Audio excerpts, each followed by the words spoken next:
Is 6 o'clock. We're ready to start our meeting. We have a couple members at home, and I will note that the meeting is being recorded. So we are going to roll call in. So I would like to call the Concord Carlisle School Committee to order. And I'll call the Concord School Committee meeting to order, and I will note that Anderson, which is me, is present. Booth present. Morano present. Patel present. Rainey present. Rankin present. Wood present. All right, thank you. All right, and we will get started tonight, and we have our wonderful CCHS student update, which we have not yet seen you, and I think that Harry and Zaria are here, and Felicity is here too. Great. So I will turn it over to our students. Okay, just give me 1 second to share my screen. Sorry. Okay. Perfect. Yeah. So our first student update of the year. I think Felicity and Zaria are going to get started. There have been a lot of new school policies, and I know that most of the students have been settling in with the phone caddies attendance and new bell schedule. Personally, I find it kind of difficult with the new bell schedule, but it's we're getting there. It's a little bit of an adjustment, but we're gonna work through it. Yeah, and I think definitely one upside to the bell schedule that we're already starting to see is that like the times are actually regular, like they're on 45 or on the dot instead of like, I don't know, the random like 39 ones. Also, sorry for like the lighting here is like really bad right now. Sorry. Yeah, I just wanted to give a shout out to everyone involved with the parking. They were really great in just like getting everybody the parking passes, distributing it in the first few days of school. So that was great. I think people are happy that we're continuing on with the system of not assigning specific spots to individual students. One thing I had heard, this obviously happens every year, but just some complaints about the cost of the parking. And I think specifically people not really understanding what that money is actually being used for. So I think in the future, just like maybe some increased communication around that might make students a little bit more willing to pay. This past like week has been extremely hot, and I know managing the heat for a lot of the students, including myself, has been a little bit hectic. But I feel like today was it was a good change. It was much cooler than it was yesterday and the day before. Well, not the day before, but yesterday. Yeah. Also, obviously, the fall sports season is off to a strong start. Unfortunately, not with the best weather. Tried to go to quite a few games that ended up being canceled for the lightning and other various reasons. So hopefully that's going to improve in the weeks to come. So upcoming events, as always, I'm doing the performing arts update. So rehearsals and tech for the fall play have already started, and the production is Clue. And the performances will be October 26th to 28th. So those tickets will start, more information about that will be coming out in the next couple of weeks. We also had the first ever performing arts convocation a couple of days before school started. So that was really exciting. That's the image in the top right there, which was also a great opportunity for the rest of the community to meet our new chorus teacher, Miss Grina. So yeah, that's been some exciting stuff happening in performing arts. Yeah. Also, the guidance counselors are holding the first, I guess, college seminar, as is often called, for seniors. And that's being held during the Flex Box, which I think is a good example of how that time's actually proved useful, because now kids aren't going to be missing their lunch or just like one of their only free blocks in order to go to it. And they're also starting to hold individual meetings with kids. So they've been really great, and I'm sure they're going to continue to be a good resource in the upcoming months. And Student Senate has also started planning some events already. We've only had one meeting, but there's a lot to do. So we're going to be running 9th grade elections and also hosting the activities fair, I believe, in the next 2 weeks-ish. Yeah, so that's a great way to like connect the rest of the community with the clubs that we're starting up. Yeah, and that's a picture of our first meeting down in the lower right. And lastly, on September 23rd, it's Cakes for Cancer. I know Mr. Pavlik is having a presentation with Dr. Kevin Elias, and you said it before, Harry, that he's the person that the money goes to, right? Yeah, he's one of the cancer researchers at Dana-Farber, and a lot of the money that has been raised over the past years has gone to his lab. So I think there's like almost 100 kids signed up for it already during the Flex Block on Friday. A lot of kids are going to the auditorium. He's going to give a speech about like how exactly that money is being used, and it's kind of just a cool way, especially for the kids who are actually playing in the games, to connect them a little bit more with the cause. So yeah, that's our update. If you guys have any questions. I have a question. Flex Blocks, how has it been signing up for Flex Blocks on your app? I think it's just hard to remember. Like I didn't remember yesterday, but I remember today because tomorrow is the Flex Block. But But you Other get the reminder, right? You get the reminder to sign up and then. I actually like the idea of Flex Blocks, and I'm enjoying my my DJ YouTube appreciation, like music appreciation thing is fun. That's great. That's great. And I will say, you know, some of us were at the back to school night. It was really quite warm, especially on the 4th floor. So we felt your pain that night. Know that all the parents knew exactly how you were feeling that day. But the reports are that the buildings feel pretty good the past couple days. So that's been good. Definitely. Anyone have any other questions for our students? No? I want to say thank you. It's a very good update. Thank you. Welcome back. I know, welcome back. I think it's our favorite part of the meeting when you guys come and tell us about everything that's happening. And just remind us, what years are you guys? Are you seniors, juniors? No one's a senior, right? I'm actually a senior this year. Oh, he's a senior finally. Yeah. Right. Well, Harry, I feel like I've known you since like 6th grade. So I'm like, oh my gosh, you're a senior. And Felicity and Zaria, are you juniors? Yes. Juniors. Okay, good. Well, thank you so much. Good luck. Thanks for joining us again, and feel free to stay. We are definitely talking about the high school later on in the meeting if you're interested. And we look forward to your update next time. So thank you. Thank you. Thank you. All right, and now we'll move to public comment. So we don't actually have anyone in the room for public comment. So if you are in our Zoom audience and you'd like to make a public comment, feel free to use the raise hand feature. And I do not see any public comments, so I will close up public comment and move on to correspondence. Okay, correspondence, we only had one piece of correspondence that came in to both CPS and the region. And it was a resident from Sudbury asking about our packets and if we posted our packets. And I actually had a little conversation with Dorothy about it. And just food for thought that we are actually under no requirement to post the information till after we discuss it, because the documents aren't public until after they've been discussed. So that was just something interesting to think about. But we'll continue, you know, in the fashion that we are typically posting for now, and just something to think about for the future. But it got us thinking about packets versus links and things like that. So we're going to keep on going the way we're going. And I passed along our information. And that was it, right? Did you say anything? That was it. Okay.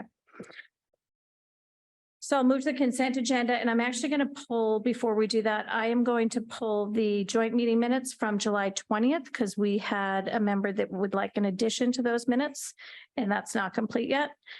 And does anyone else have anything that they would like to pull from the consent agenda? Tracy, I don't want to pull anything, but I did have the questions about the warrants not adding up, and maybe for next time. Did you get the email from Bob about that? No, I sent you another email about the, I'm sorry. I need to forward that to you. I will forward that to you. that's fine. I'm so sorry. That's No, on. no, I know it's an education thing and not a error, so I just wanted to understand for going forward. Yes, and there's a very thorough explanation. Thank you, Bob, for doing that. Thank you. And it's my fault for not forwarding it along. So Nope, I will. that's fine. I wasn't going to hold it. I wanted to know. Yep, Thank I you. will send that to you. Anything else? Nope. Nope. Okay.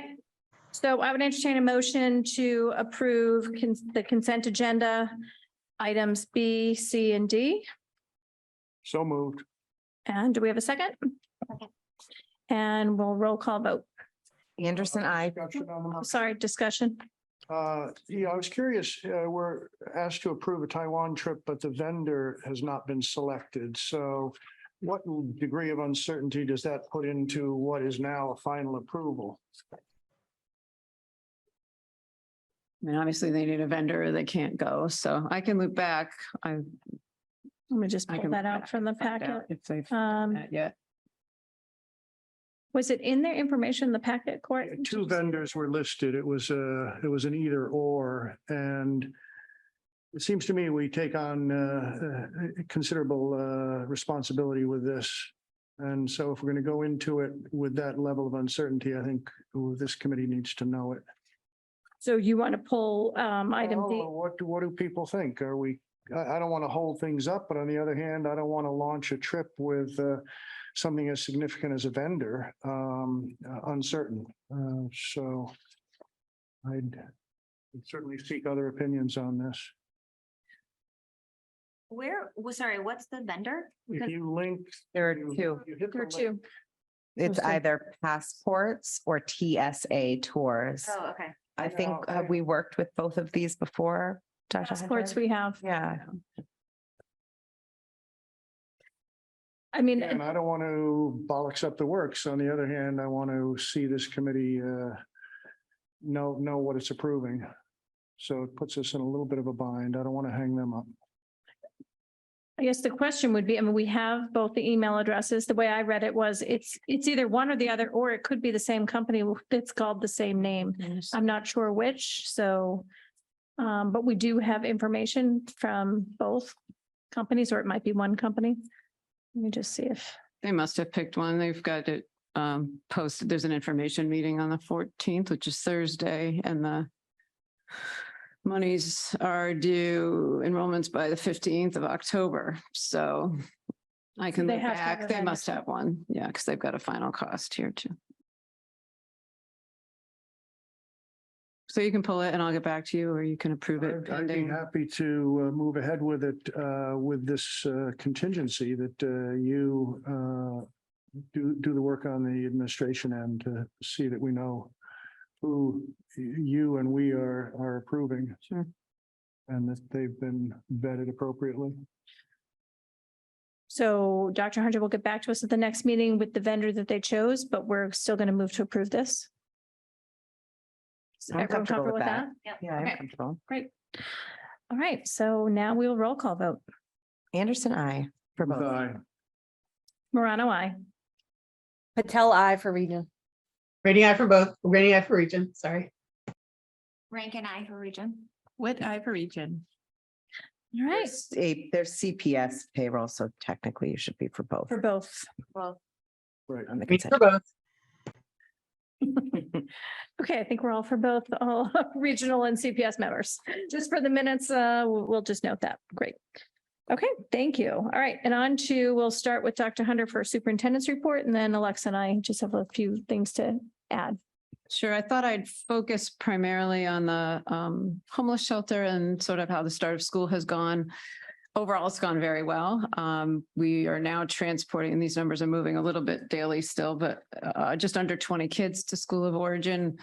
A couple of new kids have been added, a couple kids actually enrolled here, a couple moved, so a few moving pieces there. And we have now enrolled just over 20. Most of them are at Willard. And most of them are kindergartners. So we're up at 10-ish kindergartners, and that's a busy spot. 5-year-olds who've never been to school and don't speak English. It's definitely having us look at what we need to do for them. And we purposely didn't do more than the EL teacher before school started, so we could get to know them and see what their needs are going to be. So that's what we're working through right now. It does look like we're going to need some more sets of hands, just because they're not used to sitting and doing the routines and all that. I know it's going to come. It's day 8 of school, but just to help us get them settled, I think we're probably going to need some other assistance in terms of physical bodies, but all within the budget the state's providing. So it's been a good start.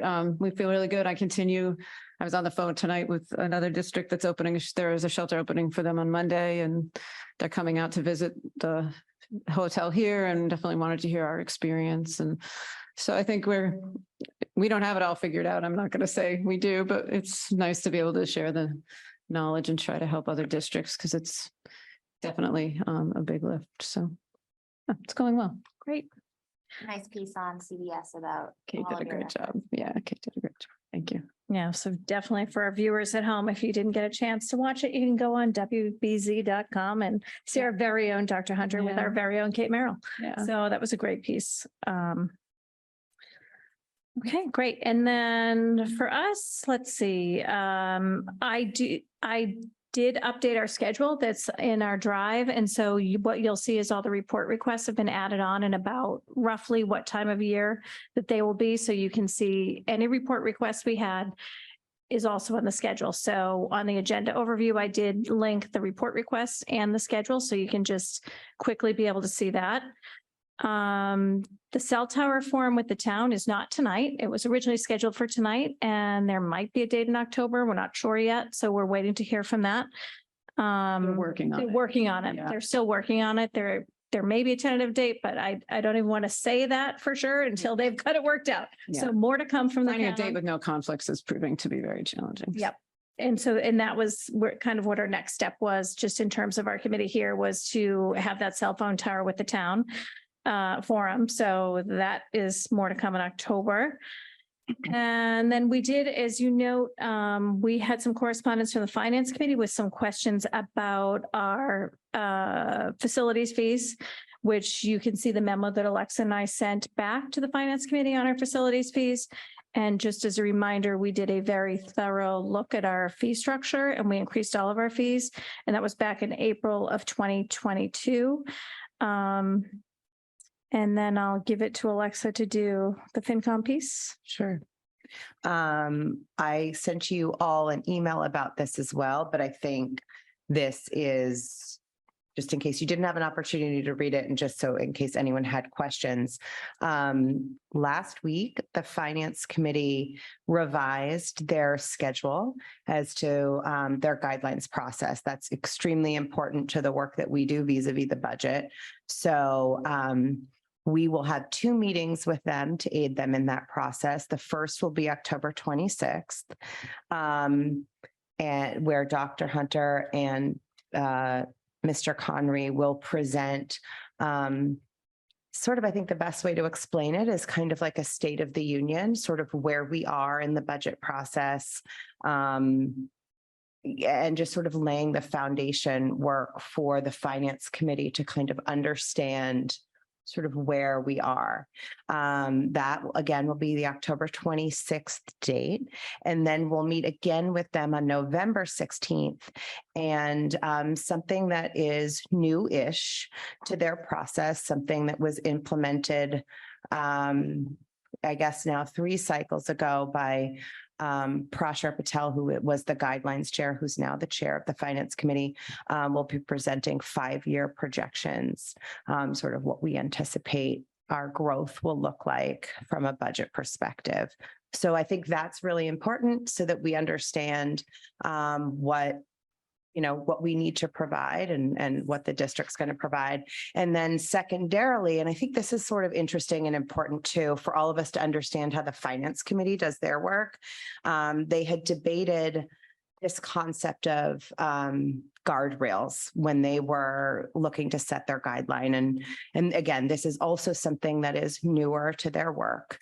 And essentially what they did was what they called and articulated as a high-low approach, looking at sort of the highest comfort level of where the guideline could be, the budget guideline, and that roughly equated to what a level service sort of budget would be, so that we all keep that in mind too, as sort of where their comfort level is on the high perspective.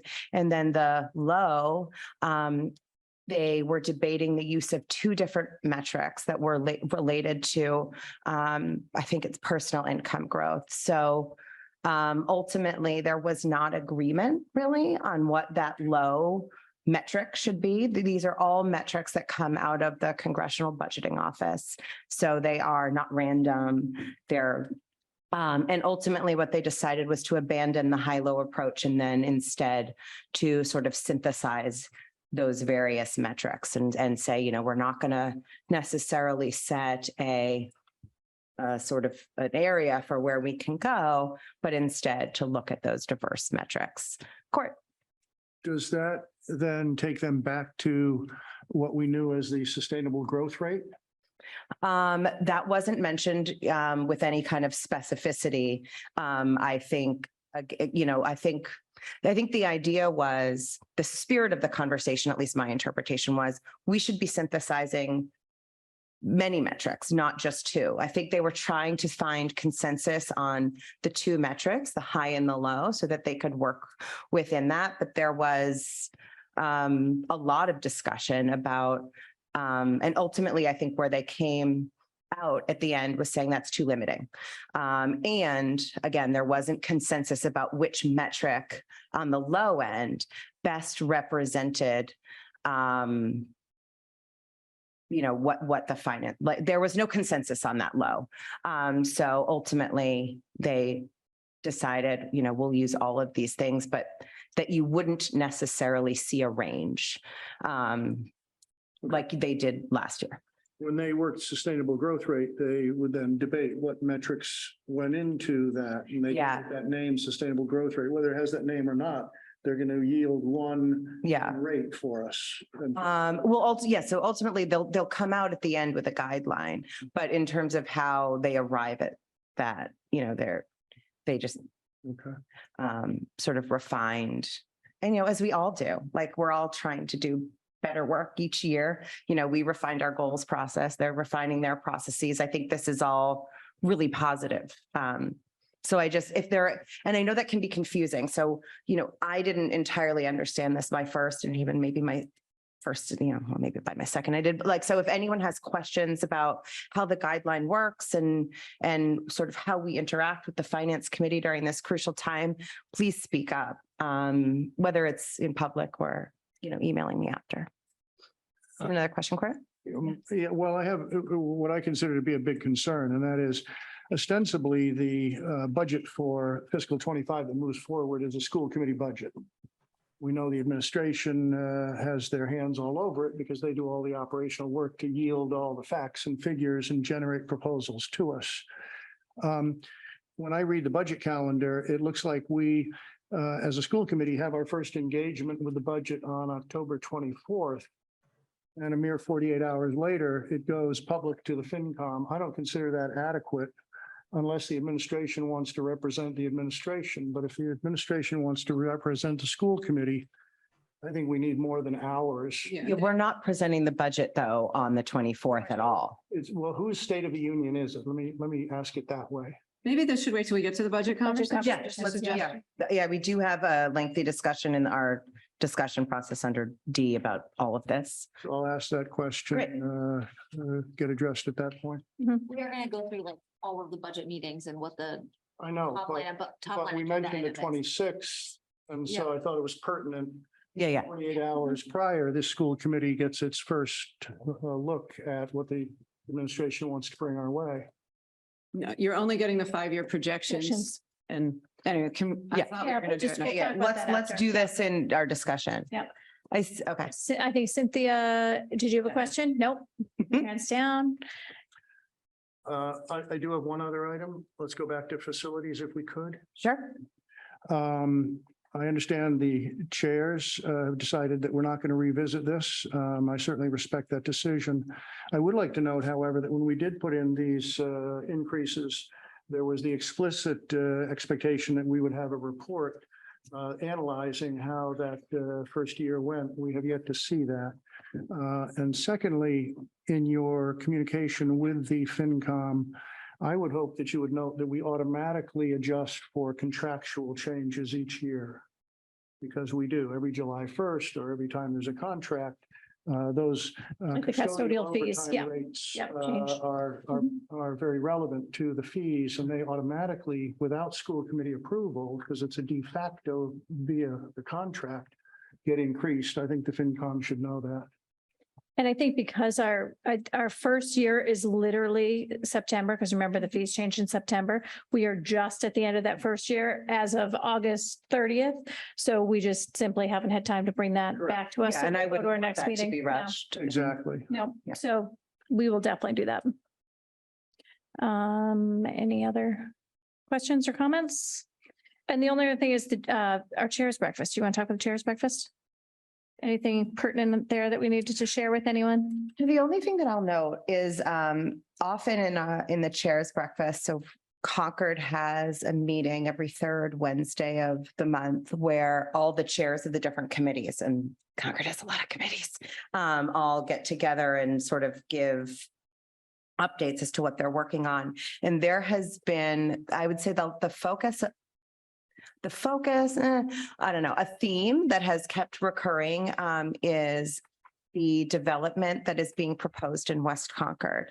That development, I don't know if any of you guys know, is I think it's like a 500 unit development. Is that right? It's 200. Oh, okay. Yeah, and maybe, okay. And then 51 units are designated for affordable or low income housing. I don't know if those are different and if there's some explicit definition for both. So chairs have been asked to bring that up with their committees. I think, and I think there's a survey out right now. And again, I think it's sort of interesting for us because I think we are probably one of the committees that will be most impacted if this development does in fact move forward. So I don't know if there's consensus about, there's nothing really that we can do about it necessarily as collectively as a committee, but it certainly will likely impact us significantly. Carrie? Yeah, just for my info, does this have to do with, is this building structure coming up because of that? I don't know all the things, but I know they said anything near anybody with the T-stop rail had to have affordable housing. Is that part of that, or is this just? No, this was before that. Yeah, this is sort of a private developer. I do think, however, there's been in the information sharing around this development, it has come up that it would likely, due to its proximity to the West Concord train station, potentially satisfy.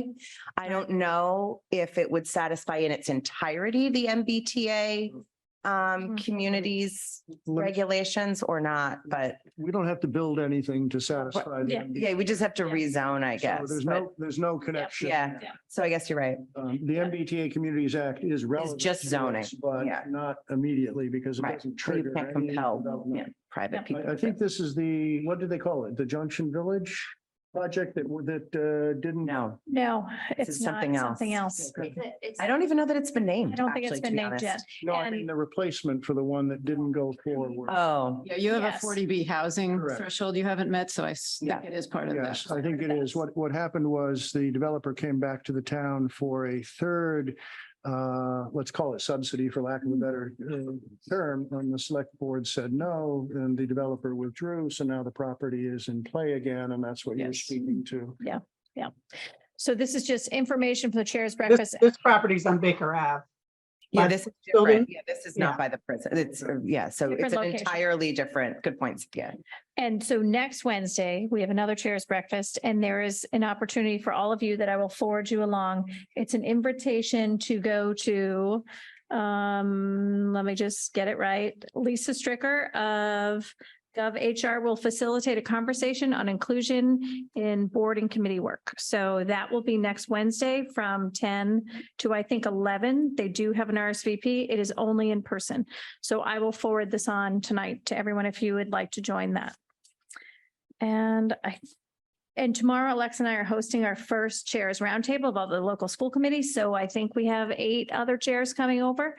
And it's always a great day. So we'll see what everybody has to offer. We have a lot of school committees that have new superintendents. We talk about negotiations, we talk about policy, just, kind of get best practices of what people are doing around their other districts. And what's So- nice is that most chairs are returning. So we have Mhm. rapport with these folks already and we're building good relationships. Yeah, I think we have only 3 new chairs. I think it's just, well, Sarah will be back with us, so it'll be Sarah. great. So Sarah. Sarah's a new chair. Bedford has a new chair and LS has a new chair, and then everybody else is the same. Yeah. So we're looking forward to that tomorrow morning. And that kind of closes up the chair's report. Anybody else have anything to add before we move on? No, okay. All right, and up next, we have the Facilities Rental Revolving Fund, and you should have a memo from Bob about that, and I am going to let Bob describe this and give us his thoughts on the establishment of a Facilities Rental Revolving Fund, and I will just note that I sent this out. We will have a vote tonight on this fund, so you would expect that later in the meeting. Good evening. So this relates to the regional district only. The intent of this is to have, this is the normal way of handling revenue that you receive in a regional school district. There's a link there to the state document on revolving funds for schools as a reference. What this would enable us to do is to place all of our rental deposits there. We actually can place our parking fees there as well, which is normal. Right now, we post our different revenues to miscellaneous revenue for rentals. We post parking to a different account, and then there's an off-duty detail account, and it's a lot easier to consolidate it into a single account that you can apply fees to and apply expenses to. It'll simplify the accounting. It'll give us one space where we can see our fees coming in. I recommend it. I think it's commonly used in a lot of districts, and I'm happy to answer any questions about it, but if there are any. Court. Bob, I'm very much in favor of this. I think I worked on my first 71E revolving account legislation 50 years ago today. Oh, that's a coincidence. I mean, I'm like, look at that. Wow. Too, yeah. We were trying to expand 71E for the very reasons you just described, and we were successful. I am very much in favor of it. My hesitation, however, is in the 5 years I've been on this committee, I have not yet seen a complete report on our revolving funds and our non-appropriation accounts. When your predecessor was here, we got close to it. We saw a couple of them, and we learned that the student activities account was an example of one that just really wasn't ready to get presented because it had to get cleaned up. My question to you is, when might this committee see a report in its entirety on the status of our revolving accounts? We can report on our revolving accounts at the end of the year. It's not difficult to do. Okay, but we did talk about this in the spring, and you did assure us we would see it. So I'm just curious when we might see it. When we close the books and do our end-year reporting, I Can can. you forecast when we're going to close fiscal 23? On the region side, very soon. On the town side, we need to complete a reconciliation with the town of Concord. They have a vacancy in the CFO role that they just filled. They have another vacancy, so the town accountant is working hard to work with us on that. We also have we have some challenges here as well that we're working hard to support. We just hired an interim assistant business manager. So the hope and intent is to do that for the September 26th meeting, Which is very normal timeline for us. And I guess I'm not clear totally on saying you haven't had reports. We've always shared the balances as we close the books, if not more frequently than that. So maybe through the chairs, you can help define more what you're looking for. Well, 'cause I can there's certainly- never been anything but I can certainly transparency. share with you what has been shared with us, but what's more important is when we will close out fiscal 23, and will we see the non-appropriation accounts? Because ultimately, those are our responsibility too as a school committee. As you always do, you will. Good. So what I'm hearing is we'll see some of this later this month and some of it when the town gets a little more organized, if I'm correct. Yes. Yep. Good. Thank you. We've shared that date several times, I think, in several meetings. So And Cynthia, yep. I concur with Court. In my 4 years on the school committee, I've never seen the full accounting of the revolving accounts. I'm going to ask you to work through the chairs to explain what you're looking for further than the information you've had And throughout. close out. I don't know that that's tonight's topic. Activity so- accounts, so all of them. We've seen these at the closeout. I mean, we saw it last I week. have not seen them. If you could point me to them. I would love to see them. I'll go back through the agendas and I'll find them. Okay, thank you. So let's just move on from there, but I will find where we've seen them. And just to give the rest of the committee an explanation of that.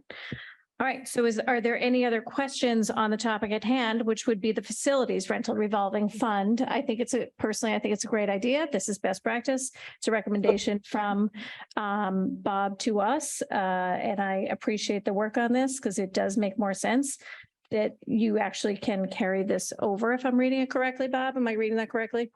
You can carry the balances You over. can carry if the you choose balances to. over if you Yeah. choose to. Yep. That's the entire purpose of a revolving fund. Yep. The next question for me is, will you roll back your record keeping to July 1 on this so that fiscal 24 has facilities in its entirety, or will we pick it up as of the date of adoption? Do you want approval on the former idea? I don't know if you need it. I think just going forward, I'm Yeah. To go just to forward? avoid, yeah, Okay. there's not going to be much that we, There is. Summer's pretty busy. right, now that I think about it, we did have some rentals. was Could we summer. Make it effective, July 1. I think that'd be very wise. Yeah. Okay. And those are big numbers you got to roll over and a few only a few transactions, if I'm correct. The big camps and so on. Right. Yep, no, that would be too helpful. onerous for your department. Yep. Okay, good. Okay, any other comments or questions for Bob? And just to be clear, in our earlier discussion, we are going to see report from this summer on what fees were accrued and the expenses. Is that what I heard? Well, you know what, actually, can I just stop this right here? What I would ask, again, as I mention at every meeting, if you have any questions ahead of time, because this is kind of off topic from what's on our agenda, put them through and send them through the chairs and we will get them answered, which I know that you did, Court. And we were gonna, Frankly, that's debatable. I think we are talking about facilities, so I think these are. you're talking about revolving accounts. These are very germane to our conversation here. Okay, so I'm going to move on from this because we're discussing the facilities revolving fund. I will go back and I'll find what we've done, but this, I think we need to just move on to our next item. Okay, so Bob, this is you again. This is our facilities update, which this is a much better update. I would have to say there's a lot of work done all summer. We all have enjoyed that paving project at the high school, so. So I'm going to skip the middle. You probably heard plenty about the middle school. I'm going to skip that one, though there was plenty of work on that, unless Lori wants to chime in at the end here. But I come to update you on some other projects that you maybe haven't heard of and seen. Well, you might have seen some. I'll start with the access road at the high school, which I wasn't aware this went back to when the building was built. When I heard about it, I thought it was a more recent need, but grateful to say that the time schedule that was laid out for the core work, which was the paving that we needed to get done before the start of the school year, did get done. The rain caused some tension and some schedule challenges. We worked on, there was some Saturday work with our contractors to get this work done. If you've seen it, and saw the previous road, it's a drastic improvement. It looks a little bit like a speedway, and we do need to continue the striping work is going to be done on a weekend in September. I think not this coming weekend, but the weekend after. No, it is this weekend. It is this weekend. This weekend. Okay, I know I sent an email to the principals and checked. Let's come I up. think the weekend after is Kicks for Cancer. And you Yeah. don't want to do that. Sorry about That was the only reason I answered. That's the only reason I would know that. There is some remaining work, but it can be done aside from the striping with lighting. It can be done with minimal impact to traffic flow, and we're pleased with the work the contractors have done. We've had some feedback that our maintenance team gave them on a couple small things that they've been responsive to. That's one significant project that's completed. Bob, just if I might, on the relative to the speedway, I heard comments about the speed bumps. I'm curious, are those complete? There is one installed. Mhm. I don't know if there's going to be some additional paint on it or something. There I is, could- yeah. The one by the Meantime, BB there's a Center. sign Yeah. and cones and all of that. Yeah. Okay, thank you.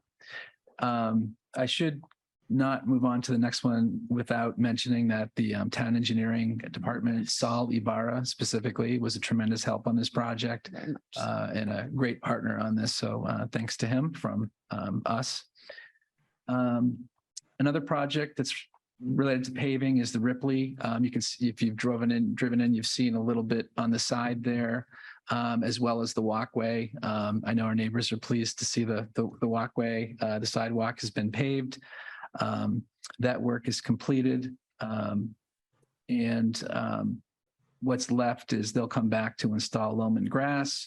Once the grass gets rooted and established, they can remove the erosion barriers. You see those things out there by the side. So those will stay until the grass gets established. Again, that went fairly well. It's nice to have mostly behind us.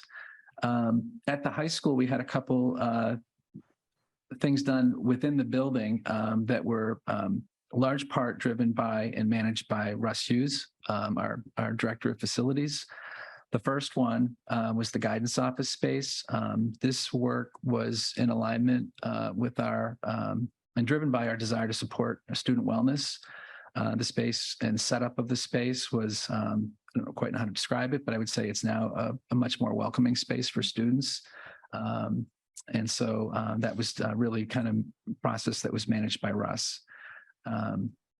Hopefully our students are enjoying the benefits of that as we start the year. Also at the high school, some additional work was done to repurpose and divide the foreign language lab into also to use it for a computer lab and make the work more usable to the high school staff. Again, managed by Russ and did a fantastic job on both of these jobs. And the high school is very pleased with the work. The preschool space, we had, as you may recall, we added an additional classroom this year based on student enrollment.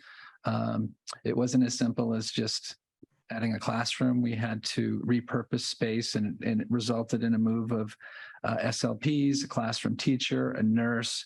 And so we worked with our maintenance team and Tim Shudo in maintenance was a big part of this. And at the same time, we used it as an opportunity to make some improvements to the space with new flooring. Spaces look much nicer. And we're able to get a new classroom put in place for a new classroom teacher. Busy summer for our maintenance staff. On the forward-looking front, we have some bids. The Thoreau ERUs have gone out to bid and will be due October 4th. This is to replace the ERUs on the roof. And on the bid walkthrough, I had no idea of the scale of how many devices there are up in the building. This is a big project. Now I understand why it costs what it does. There's a lot of large HVAC equipment on that roof. The other significant one on our radar to support our capital planning is an existing conditions building analysis. So we've created it as an RFP. An RFP allows us to consider qualitative factors like the report that will be provided as well as the pricing. And that's about to be placed out to bid. We have looked at reports and formats from various districts and combined some of what I had done in my last district with what other districts have used. And an important part of this is that we wanted to have a 10-year capital plan as an output, as well as some classifications and lifespans of existing equipment.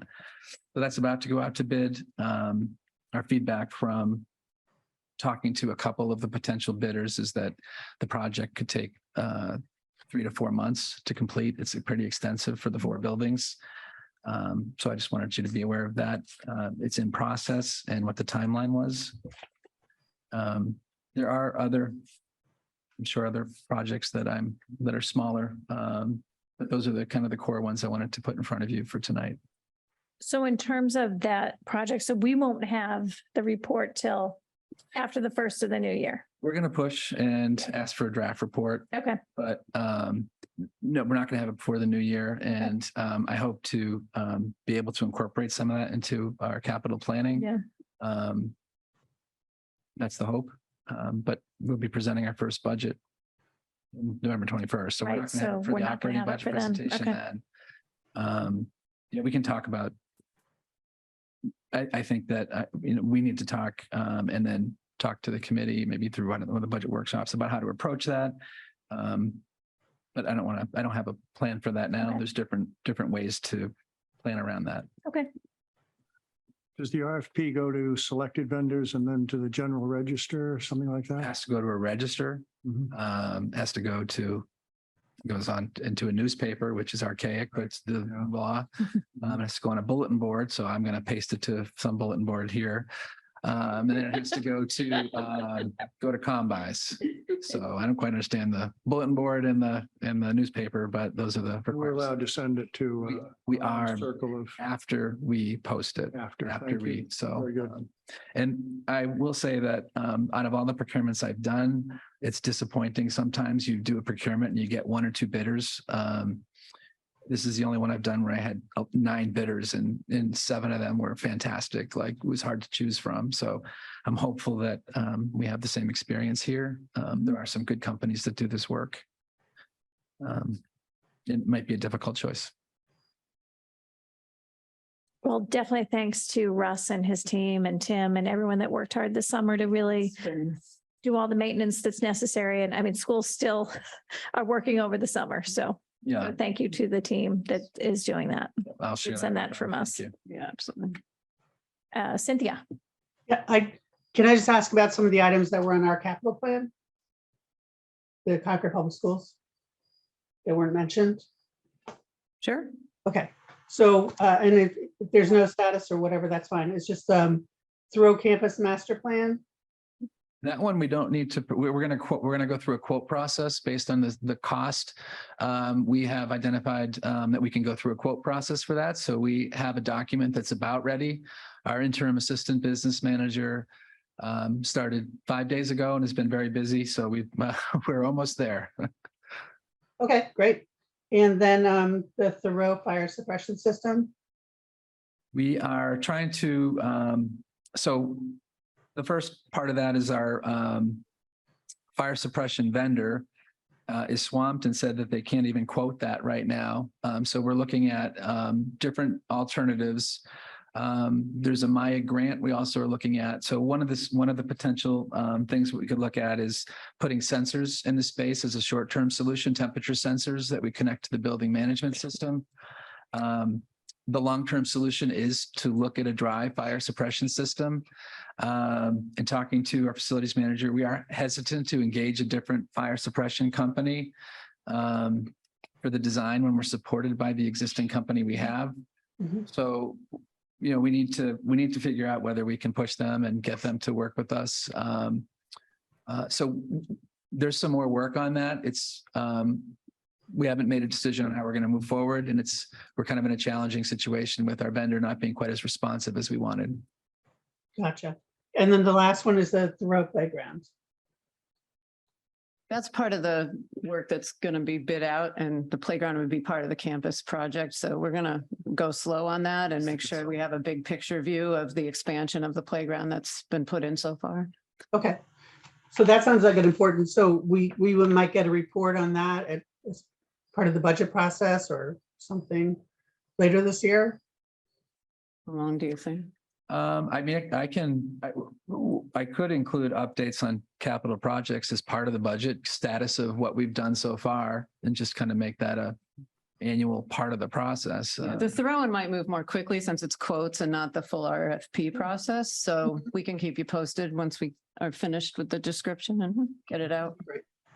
Okay, Right. Anyone else? No? Okay. All right. And this brings us to the CCHS campus completion. And this is on the agenda. And just to remind everyone, our goal number 3 of this year, and I'm just going to read it because I'm not going to screen share because I definitely will not get this right if I do.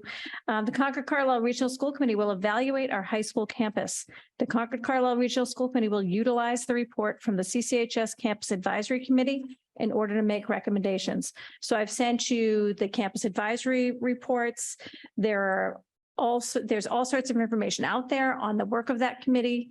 And after Dr. Hunter gives her presentation, I'll kind of bring you up to speed with some things that I did. And I reached out to Mary Storrs and John Boynton, who were the chair and the vice chair of that committee, to kind of get their perspective of how things ended. So I will turn it to Dr. Hunter first to start us off. So this you've seen, and it is really the same information, but I think cues up the chronology of how we got to where we're talking. Obviously, don't know why that's not loading. It's showing on my screen as screen sharing. Let's try that again. So this is really just the chronology that you've seen, so that we can have the timeline sort of in our minds and what happened and how and why. Let's try this. That's a little bit better. I'm sorry, I can't screen share and talk at the same time. Let me just get. I've tried all these years since COVID. It doesn't really work. All right, that looks more promising. Perfect. So, and I'm going to be really quick because a lot of this is familiar to, and you heard it when we were talking on getting the paving done on the access road. So the high school opened in 2015, CC at Play combined with CPA funds funded the field. So that's really, you know, a turning point at the campus. 2015 to 17, it took those years to work through the remediation with DEP of the old landfill and the funding to do it. So that was completed and capped in 2017. That led to the formation of the campus advisory committee, because at that point, that was the roadblock to figuring out what else you were going to do, because you needed to finish that project by mandate. So it then became a discussion among the campus advisory committee, very large scale community input, a whole year's worth of process to talk through the options and get community feedback on what people thought should happen. The one thing we'll note is that we are not in compliance with the mandate for restroom facilities to accompany the stadium. So that did surface its way to the top. That had been on the discussion board before, clearly, and still had not been completed. Solar on the roof was a discussion at the time. CMLP and the infrastructure is not there to do that. So that still sort of sits. Parking and paving. Parking ended up being an attempt that failed, and we obviously just resurrected the paving. A track on the spot where the landfill is at the Walden Street entrance did become a priority usage of that. It's very restricted what you can do there. You cannot penetrate the cap of the landfill because it's containing the contaminated things that are underneath it. So it's got to be a surface level usage or you're not going to be able to go forward. And then there was discussion of an outdoor classroom, pavilion, greenhouse, that sort of thing. One thing I would note, we spent a lot of time during this process talking about bylaws and impervious surface caps. The town's got a certain percentage we're allowed and not beyond. So that has to get factored into everything, because if you can't get a permit, there's no plan that's going to come together. 2018-19, the school committee decided to take it as a next step forward towards actual action. And that's where the paving and parking continued to go from. And that was the campus oversight committee trying to actualize the paving and the parking. So I think really the work you're focused primarily on is this advisory committee work where these priorities surfaced. And, you know, kind of revisiting where you are, what you might want to do going forward, knowing that the mandate compliance issue is still real with the bathrooms. We don't have anyone citing us on it, but we aren't in compliance. And that, you know, there's a really nice space there that perhaps could be used for something really beneficial to kids. So I think that's where I turn it over to you. That's a short version of a long story. Great. I like the version. So, and I know that some of you have actually been on this committee where some of these discussions have started. Court, you've been very much part of this. Cynthia was in part of it. You were, Alexa, you know, at the very tail end. And I feel like, you know, we kind of hit a pause. Understandably, in COVID, there was a pause. So as part of our goal, we really need to evaluate our campus and what we want to do with it, because the ball is very much in the school committee's court. That's how I went back through years of minutes. I put a lot of them into the drive under CCHS campus completion. If you'd care to go back and read all the minutes from the campus advisory committee meeting, the school committee meetings, I tried to pull all the minutes where you actually talked about this particular project. So my intention tonight is kind of like, let's see where we're at as a committee. The restrooms, it is definitely, I had another complaint from a parent this weekend about a grandparent not being able to, properly get down to the field and use the restroom, so it's out there. It's definitely out there. There are porta potties, they are handicap accessible, absolutely, but we still don't have a solution, a permanent solution to the bathroom situation down at Memorial, which was always the intention, I believe. From everything I've read, that was always the intention, was to finish that building. And then in terms of the track, I think that there is a very active group that was ready to fundraise for a track and create a partnership with the school system as to let's build a track. And when we say the landfill area, it's now the beautifully mowed area at the Walden Street entrance. So thank you for that. And so when you drive in on the Walden Street entrance, it's right on your left, and it's a very large grassy area right now. So if you can, visualize that, those are the two things we're really talking about. Because when I went through, years of minutes, that's really the top two things that came out of that committee. And please correct me if I'm wrong in my interpretation of that, but that is kind of where we stand. And now it's, what do we do about that? And so I did talk to Mary Storrs, who chaired that committee this week, and she had great memories of CCHS and all of her time here. And for those of you that don't know Mary, I believe she spent 9 years on school committee. I think she was 6 years at the region, 9 in Carlisle and 6 at the region. At least. So she was a wealth of information. She really wanted to be a transparent process, which I believe at the time it definitely was. It had community support and involvement and engagement and everything that we want. So now it's really, our goal is to look at this again and see what we're thinking. Are we thinking donations? Are we thinking fundraising? Are we thinking warrant article? It can go in a bunch of different directions. So I'm going to open it up to discussion to kind of see where people are at and what you believe we need at our high school, given everything that you've read, you've seen, you've been there. So this is really a discussion for all of us. If anyone would like to be brave and be the first. I'll be brave. You'll be brave. Yeah, I'm real brief. Lights, especially in the walkway coming down from the high school. We had a weather advisory on Friday, and it was real tough for folks to get up the ramp back up to the high school. So lighting is part of the issue. And again, handicap parking.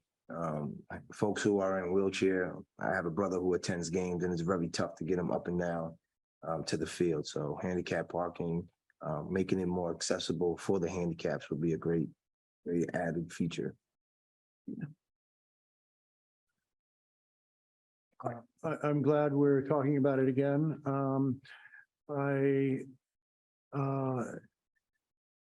I'm not certain that titling it the Campus Completion Project is the way to go, because it's a declaration that it's incomplete. And we did make a decision to build that high school the way we built it.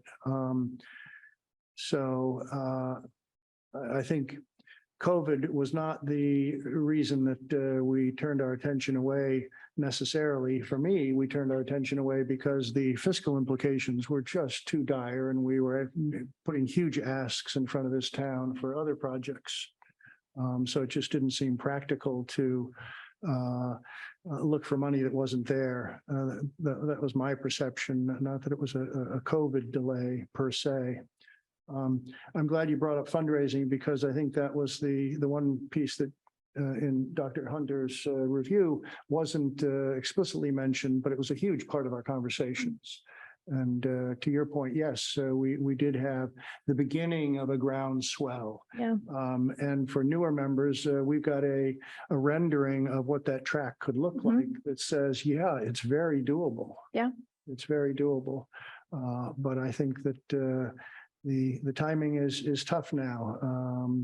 We've really incurred a great deal of debt, and we're going to suddenly experience the cessation of federal infusion of money, which is going to change some lives in this town. And so I think we've got to do this with great caution.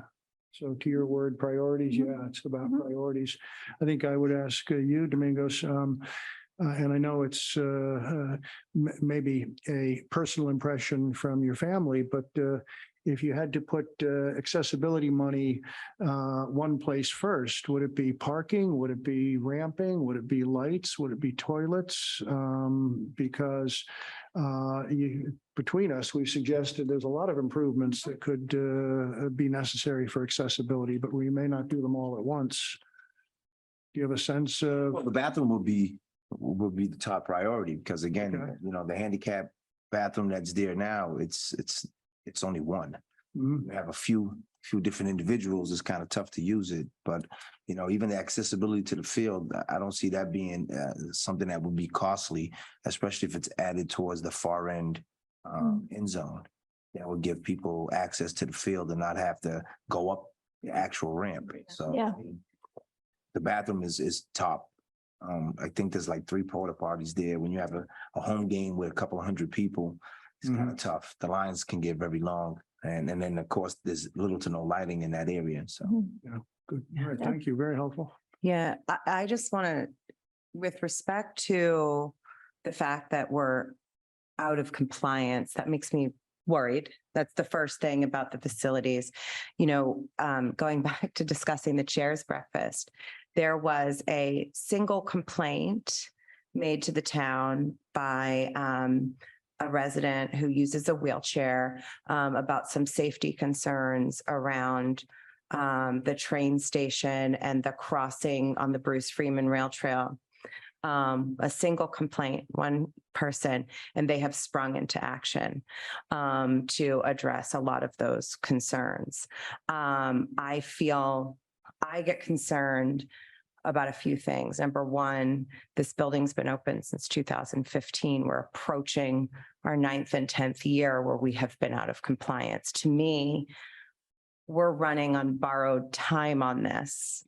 I worry about some kind of official complaint, some kind, you know, I don't know what the legal implications are about if there is, you know, when one is, and we are willfully not compliant. We are prioritizing, you know, our, you know, as court said, our perceived fiduciary duty over, you know, being compliant with respect to legal codes in Massachusetts, as well as our commitment to, you know, I mean, again, I think this even falls under our commitment to DEI.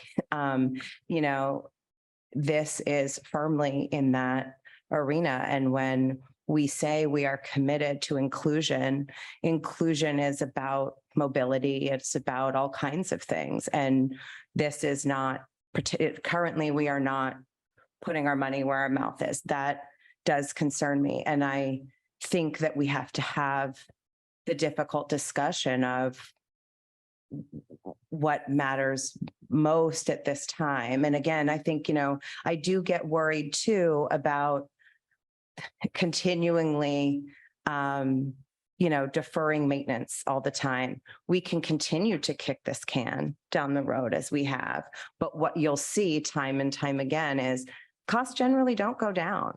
So we are continuing to kick this can over and over year after year. And I worry about that.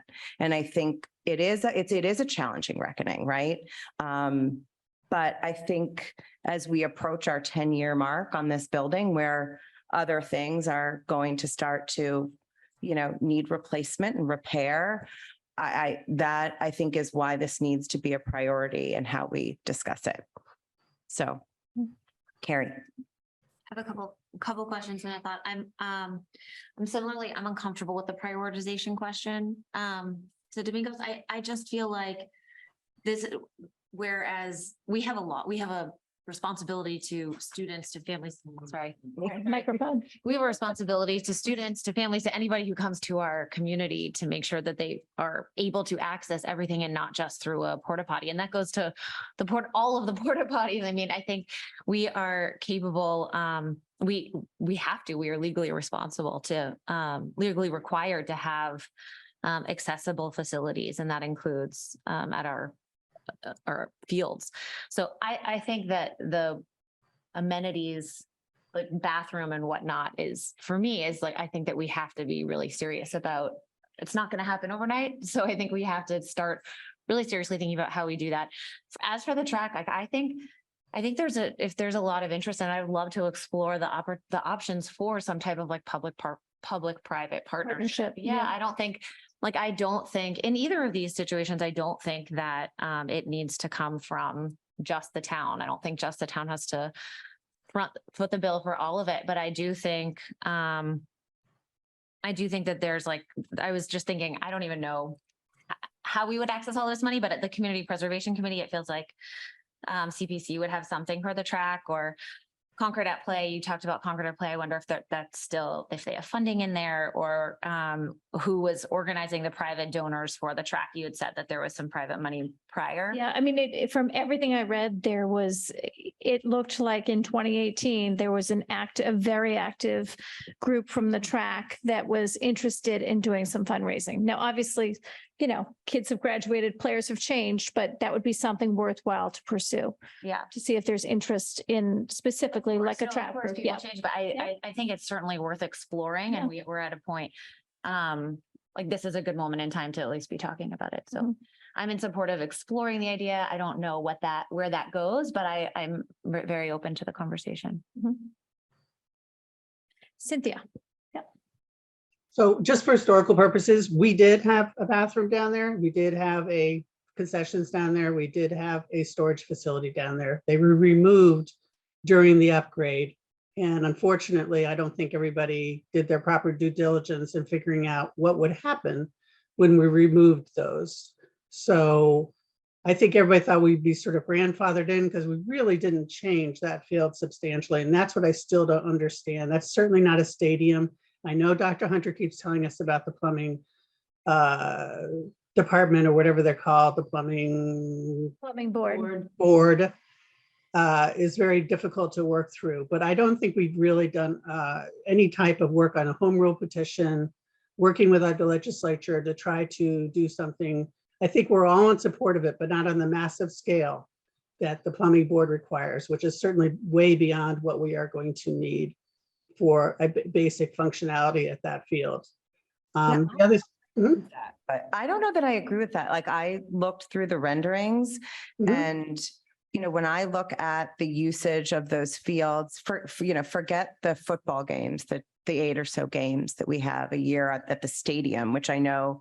So for everyone that doesn't understand, the requisite number of bathrooms are tied to the number of people that can sit in permanent bleachers. Our bleachers are permanent.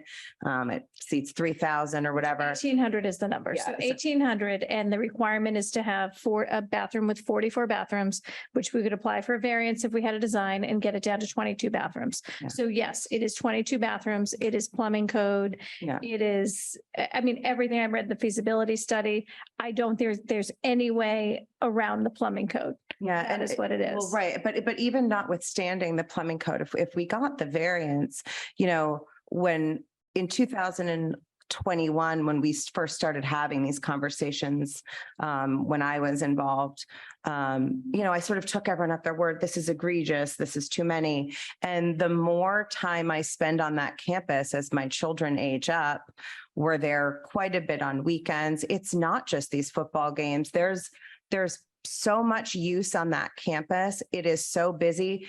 I actually take issue with the characterization that there's too much. There's too many toilets. There can be 4 to 5 concurrent sports activities running, along with I don't know, a road race. Like, the campus is incredibly heavily utilized, not just during the week when the kids are in school at their events, but also on the weekend. And another thing that I find unique about Concord is, we have generations of people who continue to return here. We have lots of, Domingo Springs, his brother, and again, not to get too anecdotal, but I see so many sets of grandparents at games, and it is challenging. And Tracy's gotten a lot of complaints. I've gotten a lot of complaints personally. So, I don't necessarily think, I personally don't, I take issue. I don't think that it's an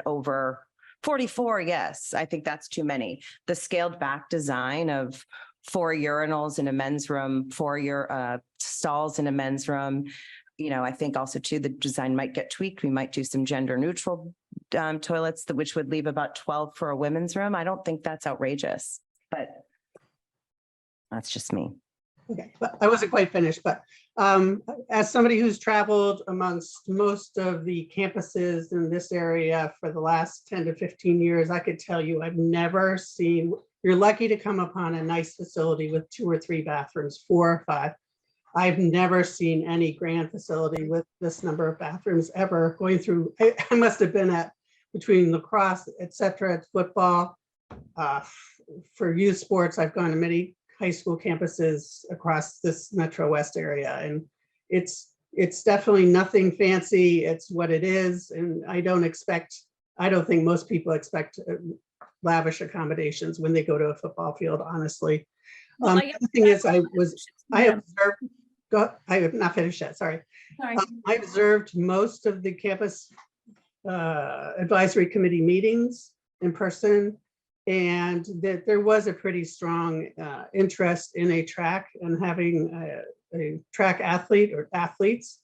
It was a great interest to me. I just want to make it clear to you, most people would think that the Emerson Field was quite sufficient. It would look quite sufficient. There's a number of reasons it isn't. It is shared between multiple schools.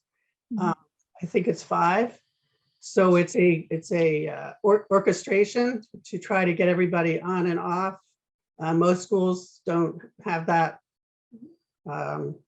issue. The other thing is we had to move when CCF played, we had to move the throwing up to the upper field, which means that most schools honestly don't want to come here for meets because it is quite onerous. You can't really do both running and throwing it makes it very, very difficult. So having to move from one area to the other. And if you go to another location, throwing and running are right next or very close to one another. So, so that's really the reason, the justification for having a track.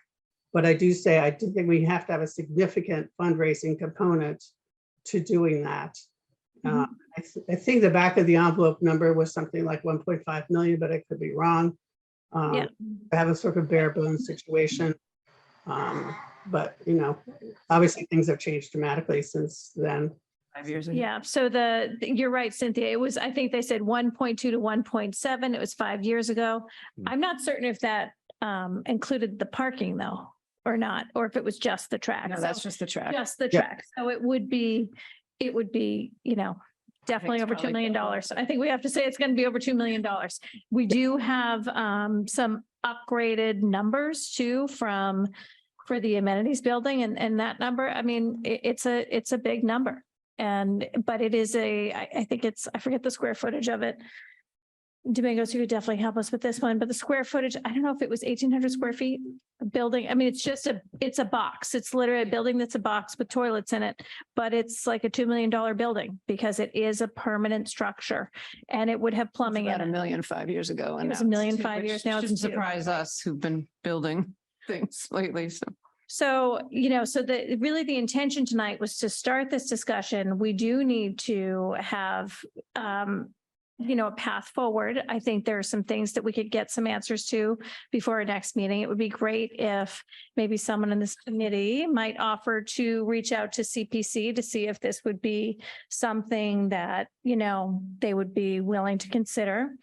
If we have any takers on that. Okay, Carrie has just volunteered. Oh, Cynthia, were you volunteering at the same time? Because your hand's up. No. Oh, sorry. I didn't want to shut anybody out. All right, Carrie, that's all on you. And is it both the track and they probably wouldn't have anything to do with Recreation, I would think would be more suited for the track. The track, but It is recreation at the field also, so maybe just have the discussion. Recreation adjacent. And they'll talk about the suitability of an application. That's as far Yeah. as they'll go. Yeah, yeah, but I think it's a worthwhile conversation to have. I think we're at the very beginning phases. And, who knows where this is going to take us, how long it's going to take, but I do think it's worthwhile to, number one, be in compliance, which really would be my priority. And two, to really just make the campus be what the intention was, what everybody wants in the community. You had all that community input back in 2018, and there's clearly people that want things. I completely agree with Cynthia with the throwers. Domingos and I both happen to have a thrower, and it's a very separate event. And you can't participate in the track events if you're a thrower unless you get on that golf cart and get driven really quickly down to the other field. Tracy, do you want to talk about your unified track experience too? I think that could be relevant. So Unified Track also uses the track. And there was a situation this year that there was a lightning storm. I mean, the weather is following us everywhere. And so it's just like this whole weekend was lightning, it was rain. But, when you have students that are in an area that is not an area they're familiar with, which would be like the high school's a little bit more familiar than maybe, down at the Hunt gym where there's just coincidentally no cell service. I say that because it's the town of Concord struggling with cell service. And, students have to go inside of the building and wait to be picked up. Now, if you were to track next to your own building that you're very used to, you can go back in the building and maybe go up to an area in the pathways room that you're more comfortable in versus going into the Hunt gym that you've maybe never been into. So I just say that as just another anecdotal story of a group that uses the track. That has to, go down to the track. Some of the students go in a van and some walk down, but it is a distance from the high school. So just another group that uses the track. But, as Cynthia mentioned, it's the high school, it's the middle school. I think Fenn uses it. I think the Neshoba uses it. Everybody uses Emerson. So we definitely are a little bit short on track space. So it seems that, I would be in agreement with the campus advisory committee. That definitely makes sense. So Alexa. Yes. And Sorry, you go, Cynthia. You had your hand up first, I think. Go ahead. Or you never took it down. it's Middlesex and Concord Academy. It's like 6 schools. Yeah. The middle school's hardly there because they're available. They just do a couple of meets. Right. Yeah. And I should also mention that the high school track program is extremely robust. You usually have 100 athletes there, indoor or outdoor. So it is very well used. Alexa, go ahead. So, going back to, Carrie being willing to pursue the questions around CPC, when I think about the recent conversations that we've had with the finance committee about, trying to offset some of our expenses and find revenues, whether that's grants, donations, et cetera. Another group that I would like to see us in a formal capacity reach out to would be CC at Play. I think they're still incorporated because we accepted a donation from them, I believe, as recently as last year. So some questions that I would like to know is, do they have infrastructure in place? Would they be interested? 2, do they still have monies that would be suitable for this type of use, and see if we can pursue that? I think, they were extremely successful. They had a very successful fundraising infrastructure, and of course the players change and all of that. But I do think they could be a valuable partner in this work, especially because, I think we have all come to consensus that there's a desire that if we were to pursue, especially the track, we would seek that it be offset substantially, and not entirely put on the taxpayer to fund it. It's an entirety. So, Carrie. Can I ask a question about that? Sorry. How exactly would that work from a writing of a warrant perspective, for example? Well, that would be both. That's a great question. But that if we were to go down the warrant article route, that does involve both towns. But not even that. So we would accept a gift from CC at Play, just like we accept a gift. I understand that, but does that mean you have to, let's say it costs $2 million to do the track. We raise $1 million. Does that mean we have to raise the $1 million, receive it as a gift before we even write a warrant? Like, you know what I mean? That just takes It Yeah, would take an you could do additional it. year. I think, to do them I think you could do it 1,000 different ways. You And I could, think that's where our discussions over the next few meetings will lead us Okay. into where we're going. So it's right now September. I believe that the date for the town warrant to close is January 3rd. Mhm. So between now and January 3rd, maybe we'll have a few more discussions about this and see which direction we're leaning towards going in. I do think no matter what, it has to be a partnership. There needs to be fundraising, donations, a partnership. Like I would like to demonstrate to the town that we're kind of, pursuing this and holding up our end of the bargain, which is to find alternative revenue sources. Bid wise, you have to wait till you have all the funds to go out to bid too. So you could get the warrant and be waiting for the fundraising. And once you get the fundraising, you could go out to bid. So, there could I know this is going to sound super unpopular, but also, could you also put forth the warrant for the money and then ultimately get the higher amount, which no one would intend to spend, and then offset that with the eventual Doing that fundraising? right now with the middle school, we just submitted the Yes. CPC group. Right, to lower the application, and then amount. We'll lower the borrowing if Yeah. it's granted. Okay, Mhm. so I think that's an alternative approach, and then you wouldn't quite know what your offset would be, but anyway. Anyone else? Sharon? Sharon. Is the cell phone issue, is that separate from the campus completion or is that part of that? Totally separate, I Totally would say, because at this point, we're kind of waiting on the town. We're waiting to kind of work with the town to see where the town's at, to get the information back on the RF consultant was going to give us some information if we were to put a cell tower, like say, on top of the lights at the football fields. Will that cover the campus? Will that cover Alcott? So there were a few pieces and I think it's best for us to keep them separate because we don't have to put a cell tower in.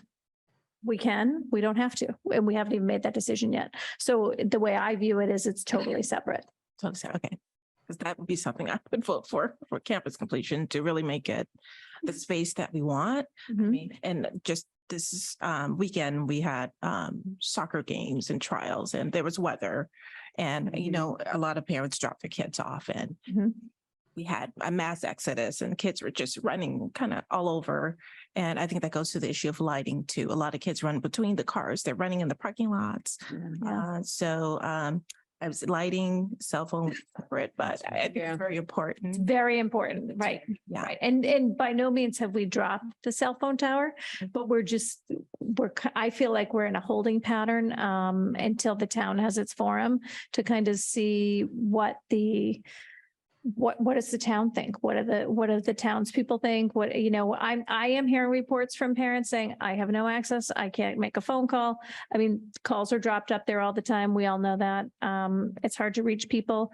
I think Friday night was a great example. We did get an email that Dr. Hunter forwarded us from a parent that, kids were dropped off at the football game and they can't get in touch with their kids, their younger kids. So there is definitely a cell phone issue.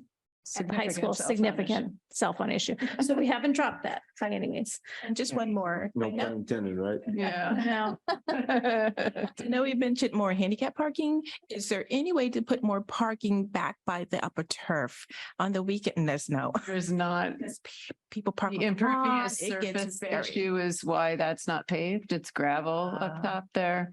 It's a real limitation. I'm not saying right or wrong. It's a real limitation. Yeah. And there is handicap parking up at the turf, right? Mhm. Yeah. Yeah. Yeah. Yeah. Yep. Carrie Patel. Hi, yeah, I just had a question because obviously I'm new here.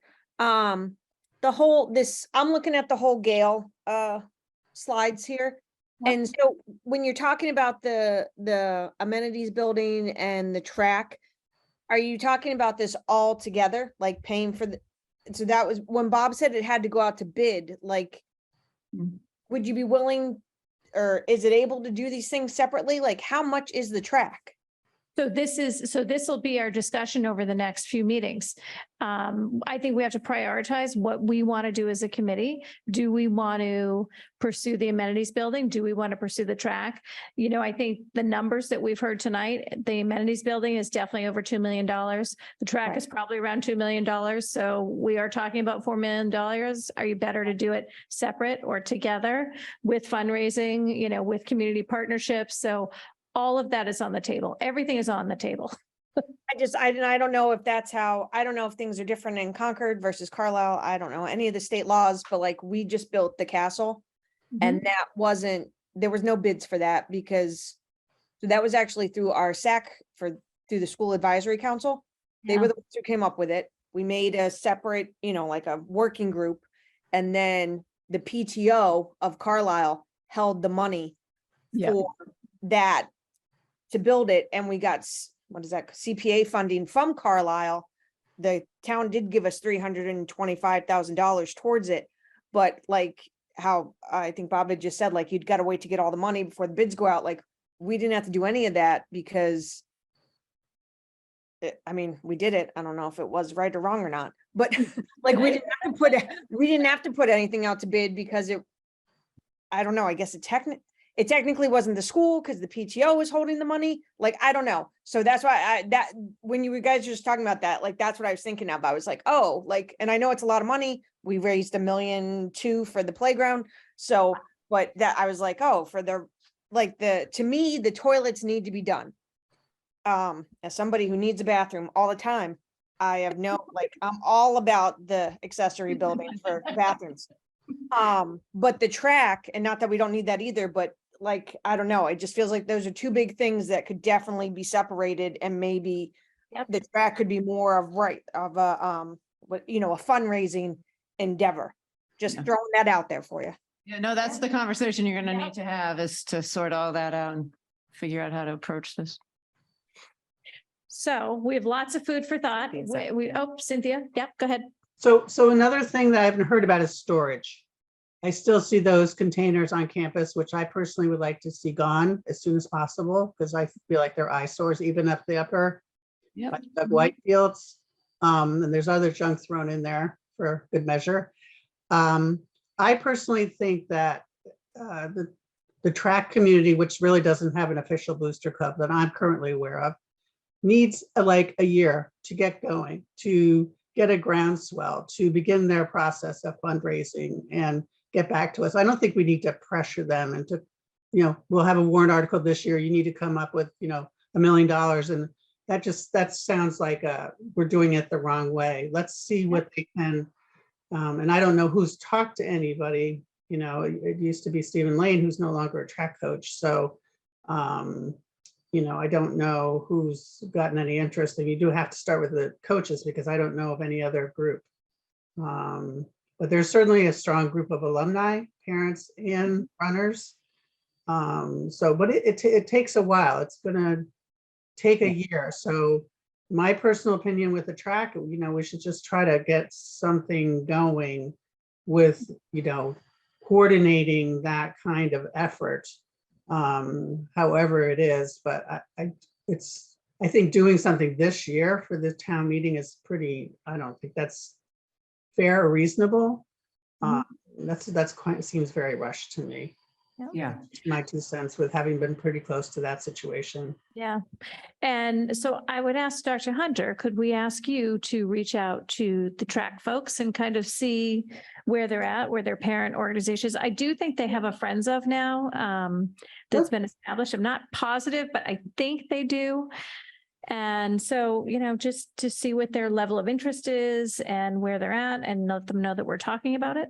Definitely. And then just as Carrie's doing with CPC, I'm happy to reach out to CC at Play unless anyone else has a better relationship with any of those players. Just so, again, we can maybe start to get coalescing, to Cynthia's point, start coalescing some people with official requests and see if they can get some balls rolling. That sounds good. So I'll do that. All right, great. So Tracy, if we could try to think about storage and how that fits into the. Yes. We have tried to think about storage. In fact, my last interaction with CC at Play 3 or 4 years ago, they had money for a storage shed and we couldn't get the permitting through because of the impervious surface issues.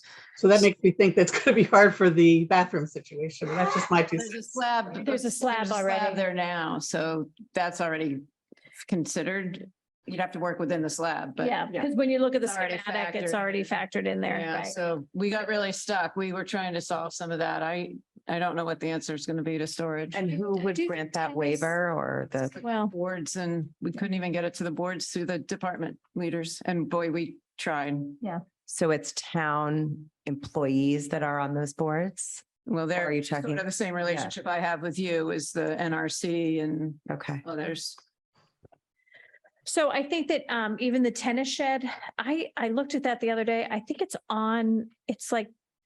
on something. So I don't know if there would be an option. Workarounds, but Might be workarounds. Like it's not actually installed, but I think it's on wood blocks, for lack of a right. better term. I mean, I'm not an permanent. expert, but yeah, it's not permanent. Permanent structure, so they're able to elevate it.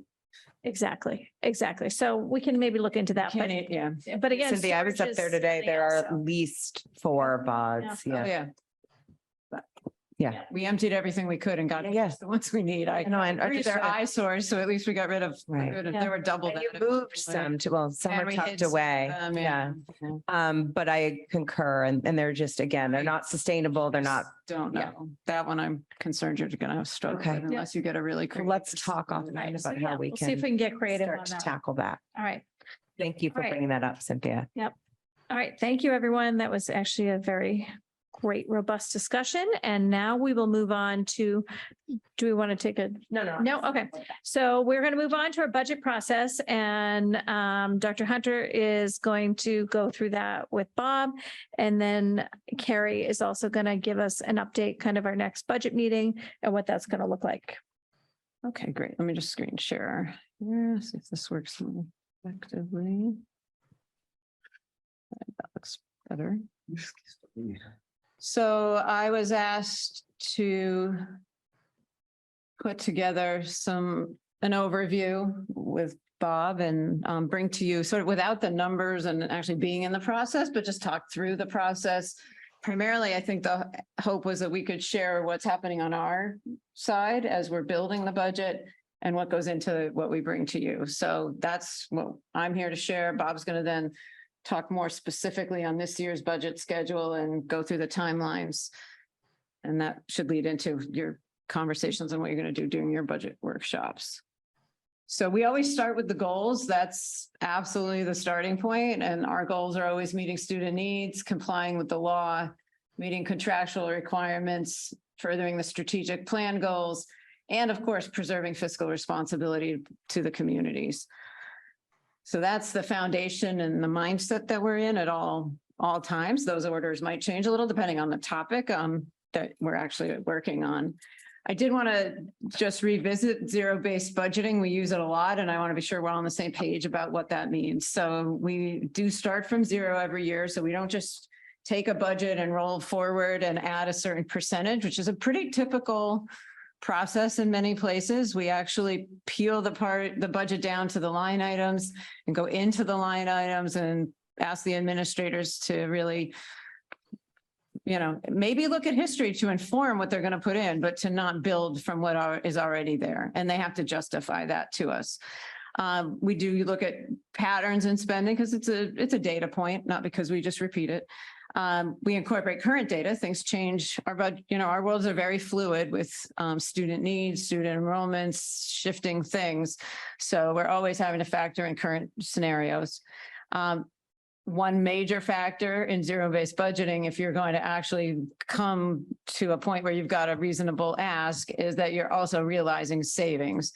You're not just adding costs. You're finding things you don't need anymore, finding things that and I don't like the word find. I know we're using that way too many things, but you actually do the work to say, we don't need that anymore. And we don't ask for it. And so that is really purposeful. And of course, there are things that we have to add on because we're doing something programmatically, which we really try to bring to your attention because that's more than level service, but always just increase cost in maintaining level service.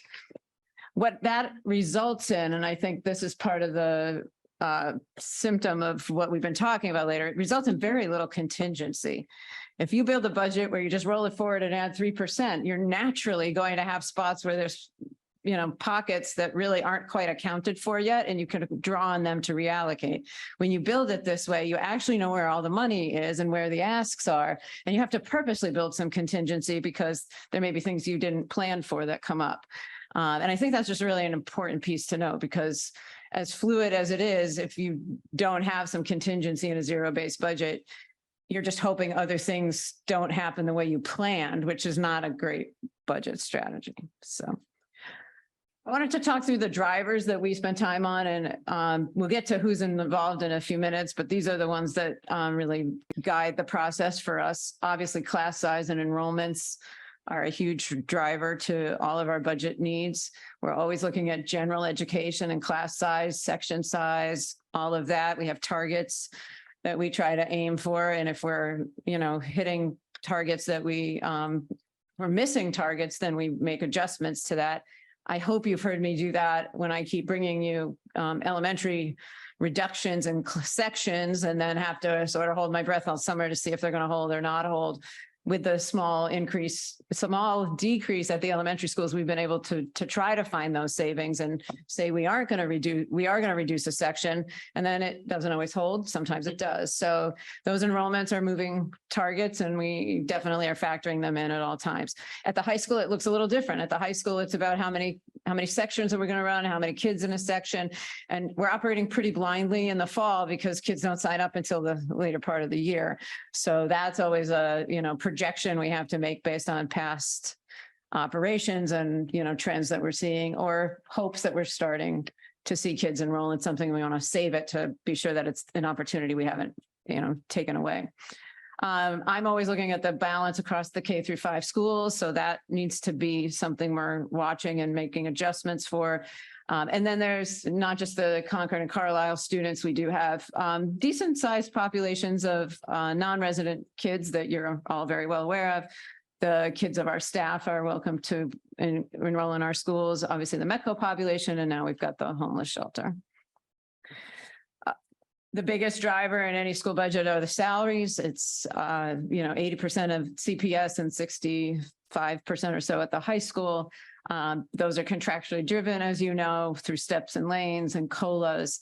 Those we honor first and foremost as we're building salaries. Now, that said, COLA, if we're not in a bargaining year, we would be able to, put that in and build for it. Steps and lanes, with your help, we've been able to ask and require teachers to submit those requests for lane changes in November so that we can budget for anyone who might get a lane change, where before that was a rolling process and we wouldn't know. And so that's been a big help. And yes, people put in, we have to tell them put in, even if you're not sure you're going to make it. But at least we know we're budgeting adequately for it, where before is a really, really big guessing game because we didn't know what people were doing. We're always, and this again is a timing challenge sometimes, retirements afford us the savings that often start to get that budget in line, because almost always the guideline and offerings are less than what the actual contractual increase is, never mind anything else we need to do. So retirements through attrition are a really significant part of the savings that we try to bring, where the outgoing person's salary is high and we can hire at less and lower that budget request. Timing, there's no mandate as to when people tell us. So sometimes we know some in the fall, sometimes they tell us in the spring. It all depends. If we know them in the fall, we can take the reduction. There have been many years, especially the last few, where we've estimated a certain number of retirements, and without actually having them in hand, we've taken the reduction, expecting them to happen. And then there are those that sometimes happen and we didn't expect it. And you get that little bit of like, okay, we did just save some money there. So the other things that just happened that we didn't expect because we built a budget 6 months ago, we have some room to reallocate. So it's a very fluid situation. Ongoing review of FTE needs. We don't just roll through and leave people in place. So general education, special education, and support staff. And I think, we're always taking a hard look at that. And we're at a place where our special education programs are now built out. So it's a good point in time to really review some of where we're at with all of that. Speaking of special education, drivers there, zero basing the out of district tuitions. And so that means we literally are basing it what we know at the time and, having some room for unforeseen things to happen between the budget we bring you in the winter and the school year that starts in September. So that we usually, some years we put in one out of district spot to give us a little room. Some years we just count on using circuit breaker. Some years we count on bringing kids back and it'll take care of whatever comes up. So the grants, which are a revenue piece, but worth noting because it's such a significant part of special education, are the federal grants and our circuit breaker status and where we are for both subsidies and reserves. Staffing needs driven by legal requirements. You remember in July, we went through the required ratios of teacher to student, and we have to comply with those. So that drives staffing, and we have to be sure we're figuring that in. Obviously, IEPs drive everything in special education. So we must meet those student needs based on what we have and know at the time. And I've referenced contingencies, especially with special ed as we go. The process, and we did it this morning, we told them it was on its way to them. The principals get a packet from Bob's office that literally gives them every single line under their jurisdiction, and they are charged to go back and look through that. Now at the middle and high school, they have a lot of department leadership that does that with them.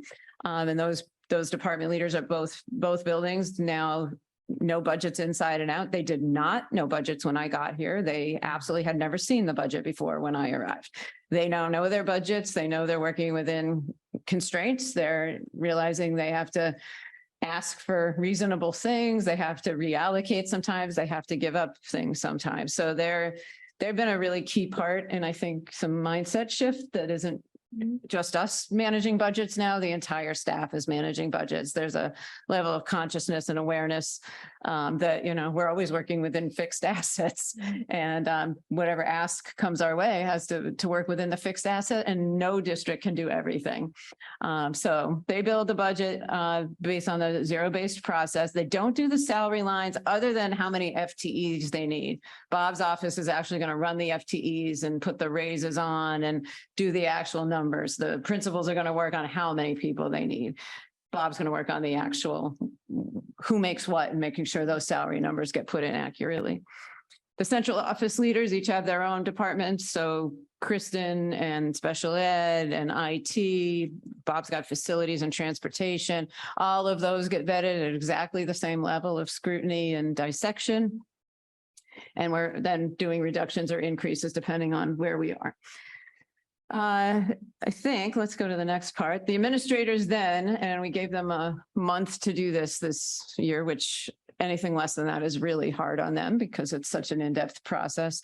So they will submit to us their draft budgets based on all of these pieces that I've just described. Then we spend a week where they all come through with us, presenting what they've proposed, and we go through, and it's actually a great place to double check that counts are correct and sort of do that work. And then the requests are either approved or eliminated by the superintendent. They don't get everything they ask for. It never even gets to your table because there are things we need to plan for. There are times that it's not the right time and place for it. There are times I just don't agree with it, right? All of that, that's the job you pay me to do. Some get through. And I think we try to be really sure that if it's a new thing, that then we bring that to your attention as something really brand new. Aside from finishing the continuum of special ed programs, we've had very little of that lately because a lot of the work we've been doing has, I'd say DEIB, putting in a director, that was new. But then the rest, teacher leads you're doing for stipended positions. So the costs within the personnel on that haven't been huge, but we try to really highlight to you the really brand new things. But for the most part, it's been minimal and outside of building the SPED programs, relatively budget friendly. Overall, then Bob has to go back and crunch all those numbers as all these different groups have come through and see where we actually are. And I think that's the part that's really important to say out loud. That isn't where we stop, though. That's not what you automatically are brought because we then take that and we are always reviewing against the guideline. We're reviewing against student needs. Did we adequately serve everyone? The list of things that we didn't support and just making sure we all feel good about that. The things that we did, if the number's too big, are we going to continue it and actually still bring it forward? Oftentimes the answer is no. And those things aren't getting to you at this point. And I don't have any regrets about any of those things that we've put on hold right now. We've done a lot of really great work with the budgets you've supported, and those are the ones we've really held to and said, this is what we need right now. So I don't want to have anybody misunderstand that. Just because I say no back in my office doesn't mean we're shortchanging anyone. It's part of the process. So we're bringing you what we feel is really sound to meet student needs, meet the strategic plans, comply with all the mandates and the contracts. And that's what you've had in front of you, my tenure. So it seemed valuable to do this offline of the actual budgets being in front of you and all the numbers coming with the, information that accompanies that, and just talk through process. So that's where I leave off. And Bob, you can talk on timeline.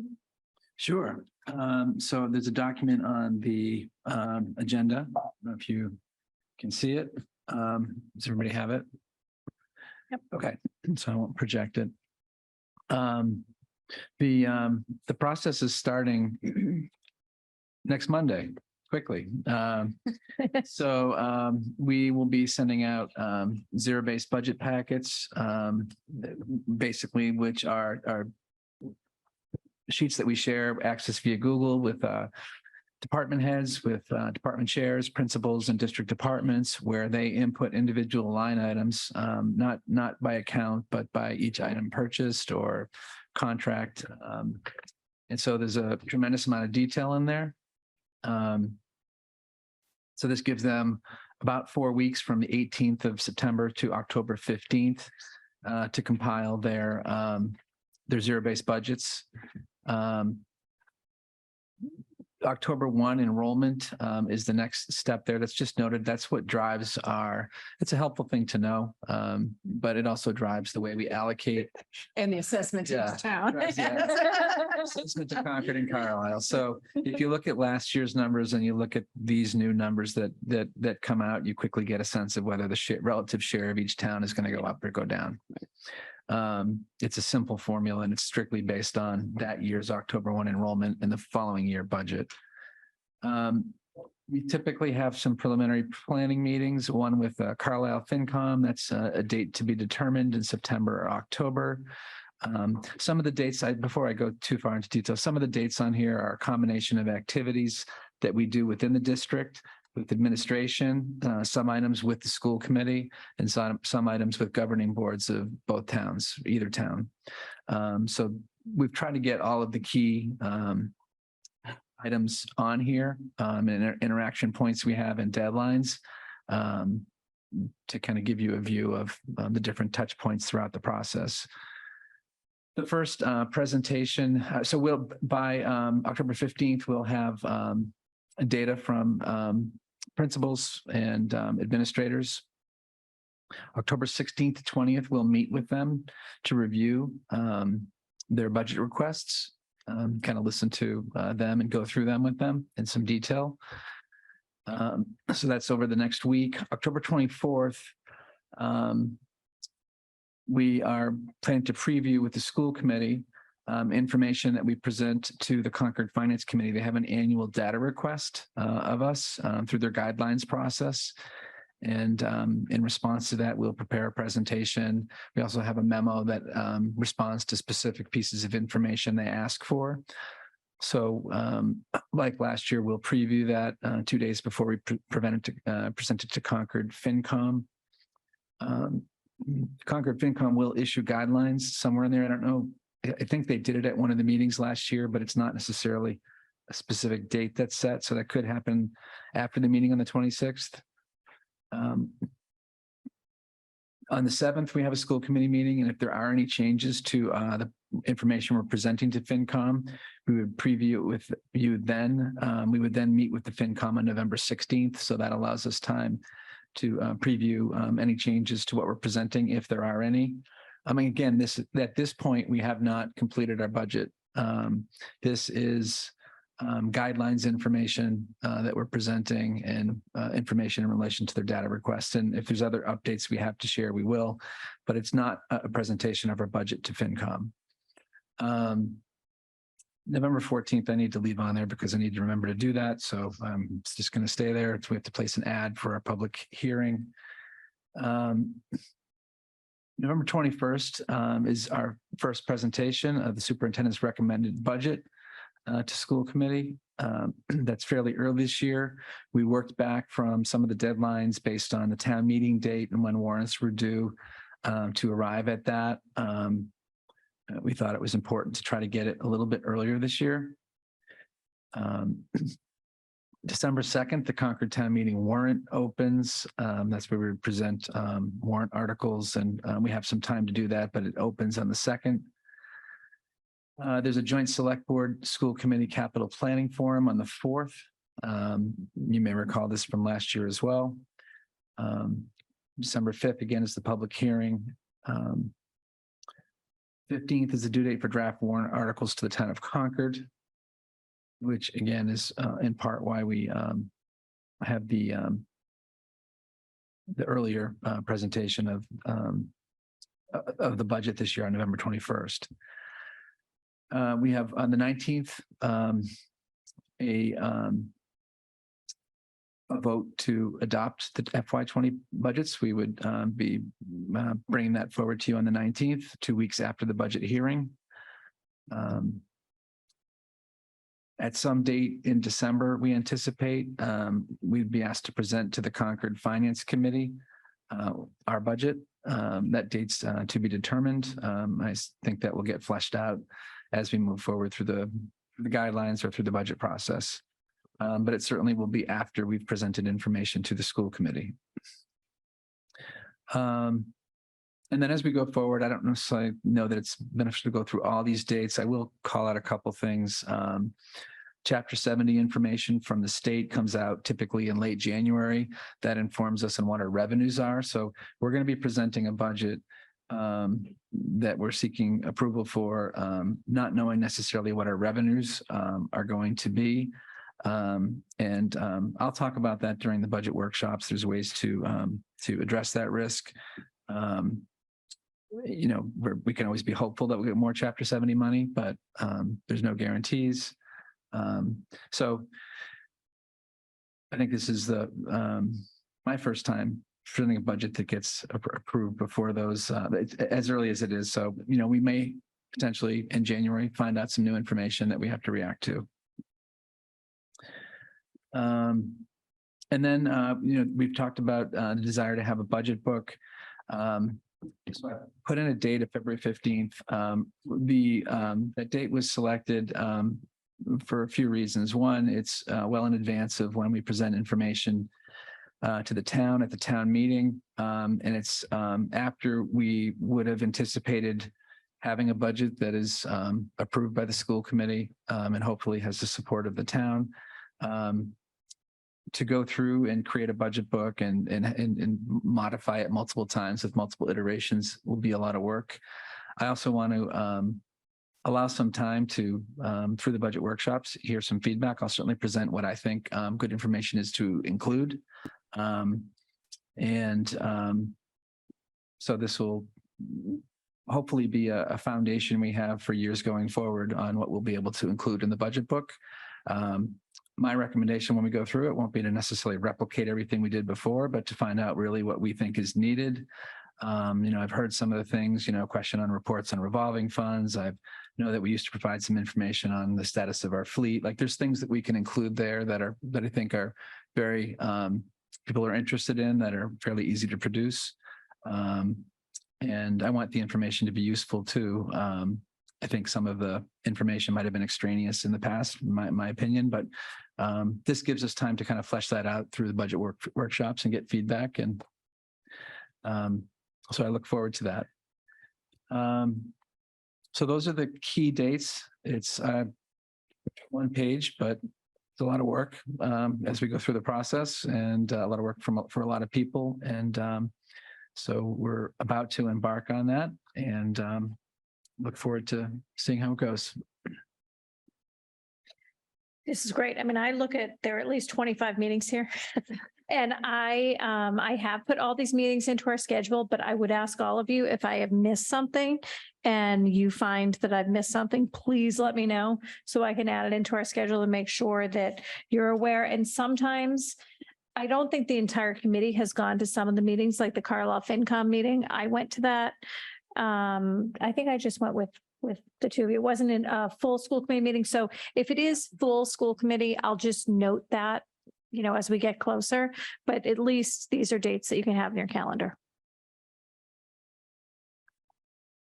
Thank you for that, Bob. That was really thorough and it's a lot of work in the fall. But I think that this will help us to really hone in on what our budget looks like. And so then I would go to Carrie to kind of talk about what your plan for our budget workshops are going to be, which are really just another word for budget meeting. And a workshop feels like I'm going to go learn something, but We're gonna have it's a lots of budget meeting. sticky notes. Yeah, okay. And, some easels. It's gonna be fantastic. It is gonna be fantastic, but not that. So thank you, Bob. I had a chance to sit down with Bob and Lori last week and Alexa to kind of talk through how we envision these workshops playing out over the first few months of the school year. And we initially talked about from just a like basic format. So I want to share kind of where the thinking is right now for feedback from everybody. And then we'll kind of finalize it from there. Essentially the format of these meetings would be a 90-minute meeting split between CPS and the region. So the first hour, so they're on Tuesdays prior to school committee meetings. They would start at 4:30 for CPS, 4:30 to 5:30 CPS, 5:30 to 6 region. Is that right? We were going to start our meetings later. We're going to start them at 5. Start at 5? Yeah, and then we're 5 going to to start 4:30. our meetings at 6:30, those on those nights, but Oh, no, that's good. I didn't. It's still a 5 o'clock start. yeah, it's a 5 o'clock start. So 5 to o'clock 6. start. Change Okay. the start time of the full 5. committee meeting. Yes, we will. Yes, we're going to Okay. delay that. Okay, so sorry, my apologies. 5 Okay. o'clock start time for the workshop. 5 to 6 CPS, 6 to 6:30 region. 45 minutes each. No, an hour for CPS, CPS. an hour for the region. And then the full committee meeting would start at 6:30. And then these will be obviously posted. They will be recorded and we're requesting that they be in-person meetings for members, but they will be open to Zoom for any participants from the community or others. And then obviously recorded and will be available online after the fact. And then as far as the meetings go, we have, I've gone through with Dr. Hunter and kind of set out the fall, and then we will schedule meetings as needed after that. So October 24th, Bob has gone through all of these dates, but essentially October 24th, November 7th and November 21st are the school committee meetings or workshops. And then October 26th and November 16th are with FinCom. Once the administration presents the budget on the 21st.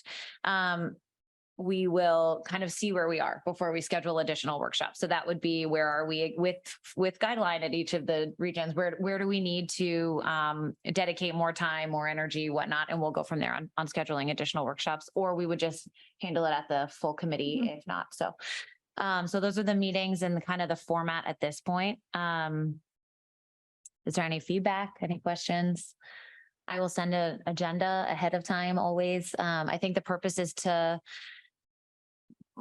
probably multiple purposes, but the big purpose is to make sure that we have opportunities to talk about the budget, to understand where the administration is with it, and that we're meeting both our goals to meet student needs as well as the following along with the strategic plan.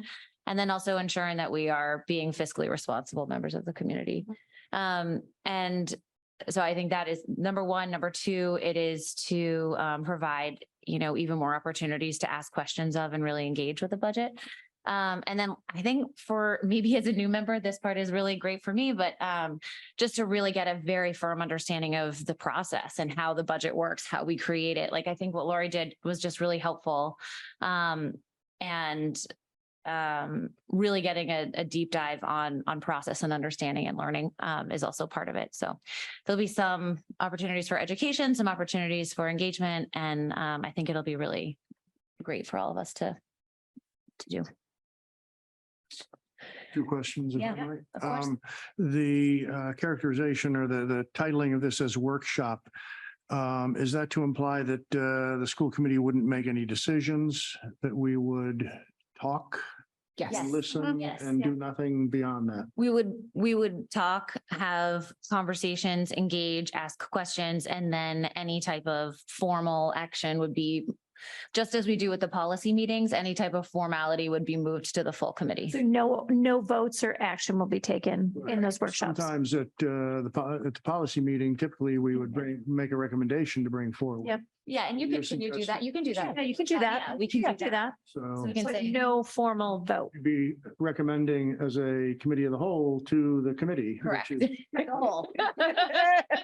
We're basically spending more time on the budget. That's really like, let's just like call it what it is. We're spending more time on the budget. Right, without making these meetings go until midnight. Maybe more than last year. I wouldn't, personally, I wouldn't characterize this as a lot of time for a budget of this magnitude.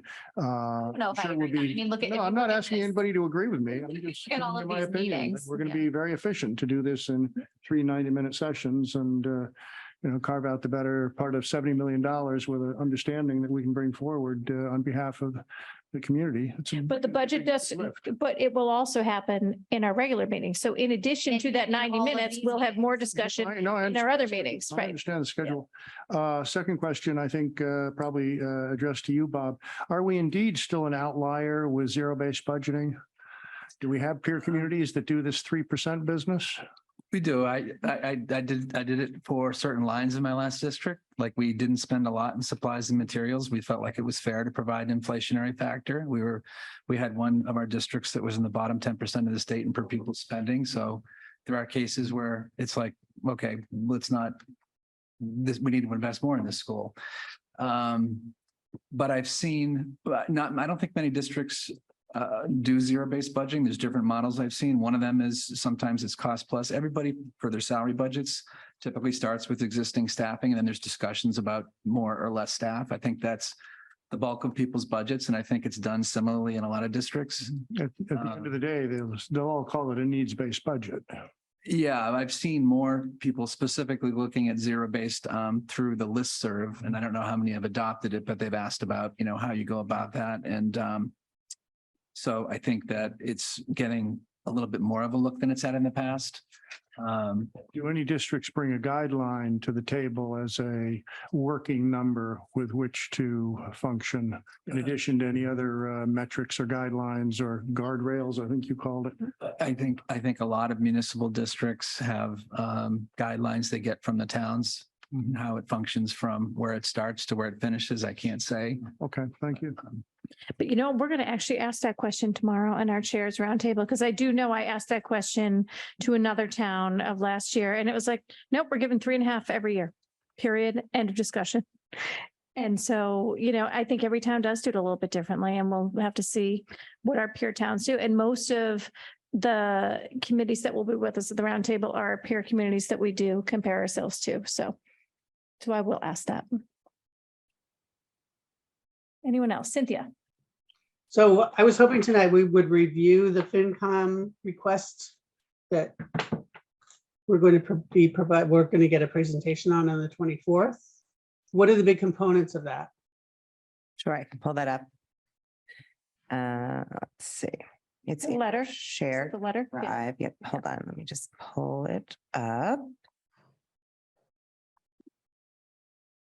It's fairly similar to last year. I mean, and honestly, most of the focus ends up on the projections. The memo we present, I don't even recall if we discussed that or not. I can't remember last year. Maybe we did, but the memo is providing specific information that they request. Mhm. And then the guidelines tends to be, they seem to focus on the projections and information we're sharing related to projections. So they request kind of 4 data points. the first meeting, which I sort of loosely referred to as a State of the Union, they're looking for the top 3 to 5 strategic issues, challenges, and our opportunities facing the schools. You know, I think we talk about those kinds of, we use the word drivers a lot. I think this is sort of a discussion on drivers. And then our plan for addressing those in FY 25, 6, and the projections. And then there, again, to Bob's point, then the second meeting, the data points are about our historical, and what they look at most is the projected spending. So yeah, and then they talk about, again, those 2 metrics of level service rates and real personal income, which they then, you know, there was some debate on that. So yeah, and you can look at this memo in the drive under the budget tab in the FY 25. And currently, what is the thinking on providing the 5-year projections with the obvious challenge of having 2 contracts? Are we going to have multiple projections with various percentages as far as? They don't want multiple projections, but I'll let you guys speak to that. I think in terms of bargaining, I mean, we have to bargain in good faith. And so I mean, I really want to just pause before we even have that discussion. We have to put a number in. We have to put a number in, yes. So I But think we need to be transparent about that, but that number, we can't pretend it has to come from somewhere. So it has to be 2.5, 3, 3.5, 10, whatever. Time we've never disclosed that number in a bargaining year. Yeah. So Well, I don't know. I think this is an exec session discussion personally. Yeah, I think we should do that. And I also think potentially we should consult with Attorney McNulty on what makes sense from a bargaining perspective. Because again, we cannot we have get to bargain in good accused faith. of, not bargaining in good faith. And I know it's tricky. The finance committee wants this information. I think it's really I mean, challenging. I think if we're really going down that road, I don't think we can provide 5-year projections. Well, we might not, and we might Another not be able to, discussion, yeah. So, So that is an important thing to I make. agree them with her aware. on that. I struggle Yeah. a lot with these in a year Right. with so many unknowns. so thank you actually for bringing that up, because we Yeah. thought about contacting Attorney McNulty, and I truthfully forgot about it. So we will get her on the phone Yeah. sooner rather than later, because I do think you bring up a really challenging concern here. And I know that they have smaller bargaining units at the town side, but they do have bargaining units. So they, you know, police, fire, they're not tiny. Yeah. Yep. Yeah. Okay. Thank you, Cynthia, for that. Okay. Because again, that is a big obstacle. The same issue will come up a month later when we're preparing our budget. So we Yeah. need to think about what and when we can communicate and to who. It's a great segue into our Into our next. stuff. Anything else in the budget before we move on? And without calling anyone out, like for our newer members, it was like, I hope this was helpful, seeing this timeline, seeing the extraordinary amount of work that goes into this, both behind the scenes with our administrative team, the work that we're going to do. And again, you know, from my perspective, we're always seeking to improve and evolve. Carrie has already said, we're looking for feedback on the new format of how we talk about the budget. So, again, this is our newest attempt to continue to improve, evolve, and get better at this work. So as we go through it together, feedback would be incredibly appreciated. So. Great. Cynthia, are you up again, or are you just lingering with the hand? Okay. Okay. All right, and that moves us on to negotiations. So as you know, that we are negotiating this year with the CTA, the CCTA, and the CPS and CCHS building service workers. So on the CTA bargaining, we have Alexa and Court.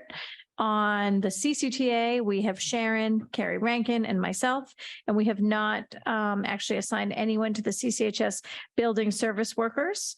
So with that, I think we're looking for 1 or 2 members. Have you done one before in the past, or 2? Anyone that's been on the committee before? 2? Okay, 2 on building service workers. So if anyone who is maybe not bargaining would like to be on this one, that might be a great idea.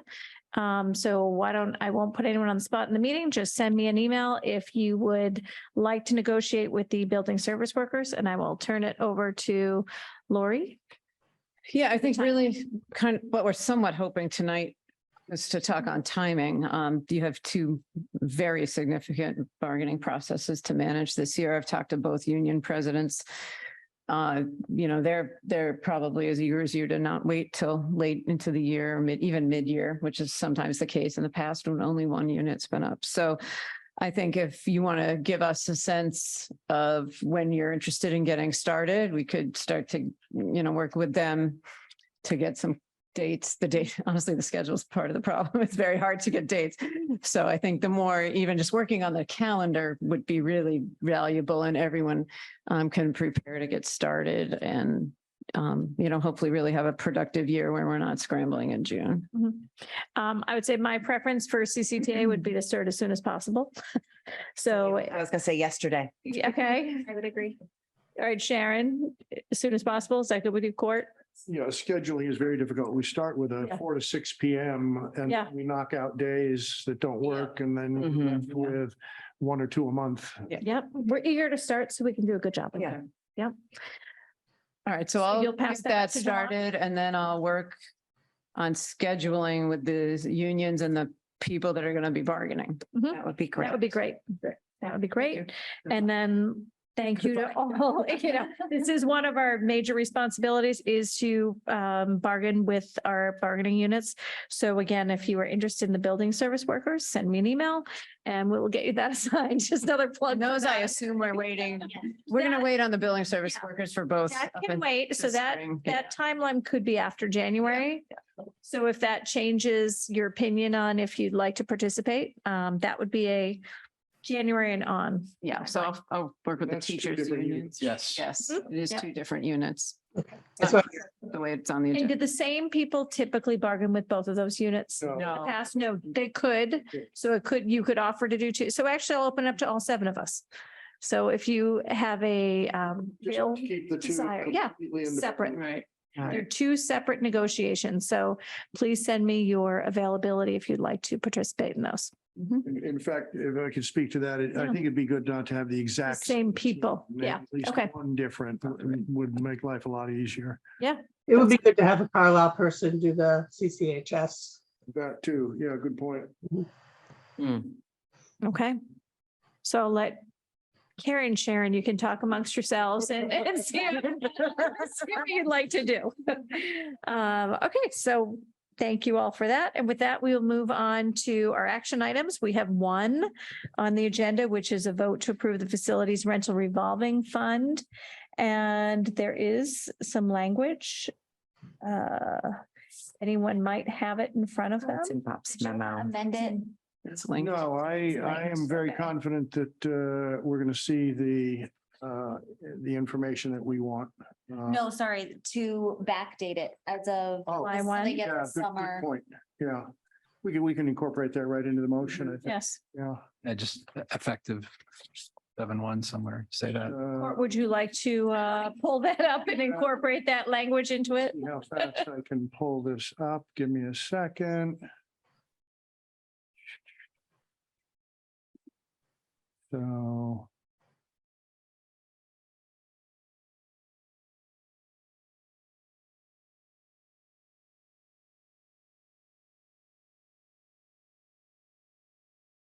I move that the Concord Carlisle Regional School Committee vote to approve the establishment of a facilities rental revolving account for the purpose of recording revenue and expenses associated with facility use charges in accordance with MGL Chapter 71, Section 71E, comma, with the to be effective July 1, 2023 for accounting purposes. And do we have a second? Second. All right, any discussion? Oh, okay, we'll take a roll call vote. Anderson, I for both. Booth, aye. This is just region, Region. sorry. Morano, I for region. Patel, I for region. Rainy eye. Rankin, I. Would I for region? Okay. Perfect. Before you adjourn, Passports is the travel company they are using to go to Taiwan, and the cell service listening session has been scheduled for October 19th, 5 to 7 p.m. Look at a that. busy little email Seems session sitting five here, to like seven. perfect timing, so. You said 17th or 19th. So 19th from 5 5 to to 7. 7. thank you. And remember, I will be forwarding you all an invitation from the town for that meeting that will follow the chair's breakfast. And I think that's all we have for now. Oh, and Cynthia, just while I have you, I did forward that memo, so maybe we can just talk offline and figure out kind of where we stand with the warrant process. Was it, no, I'll send you an email. Okay, perfect. All right, thank you. And with that, I will adjourn the region. Thank you all. Adjourn CPF. Thank you. Thanks, everybody.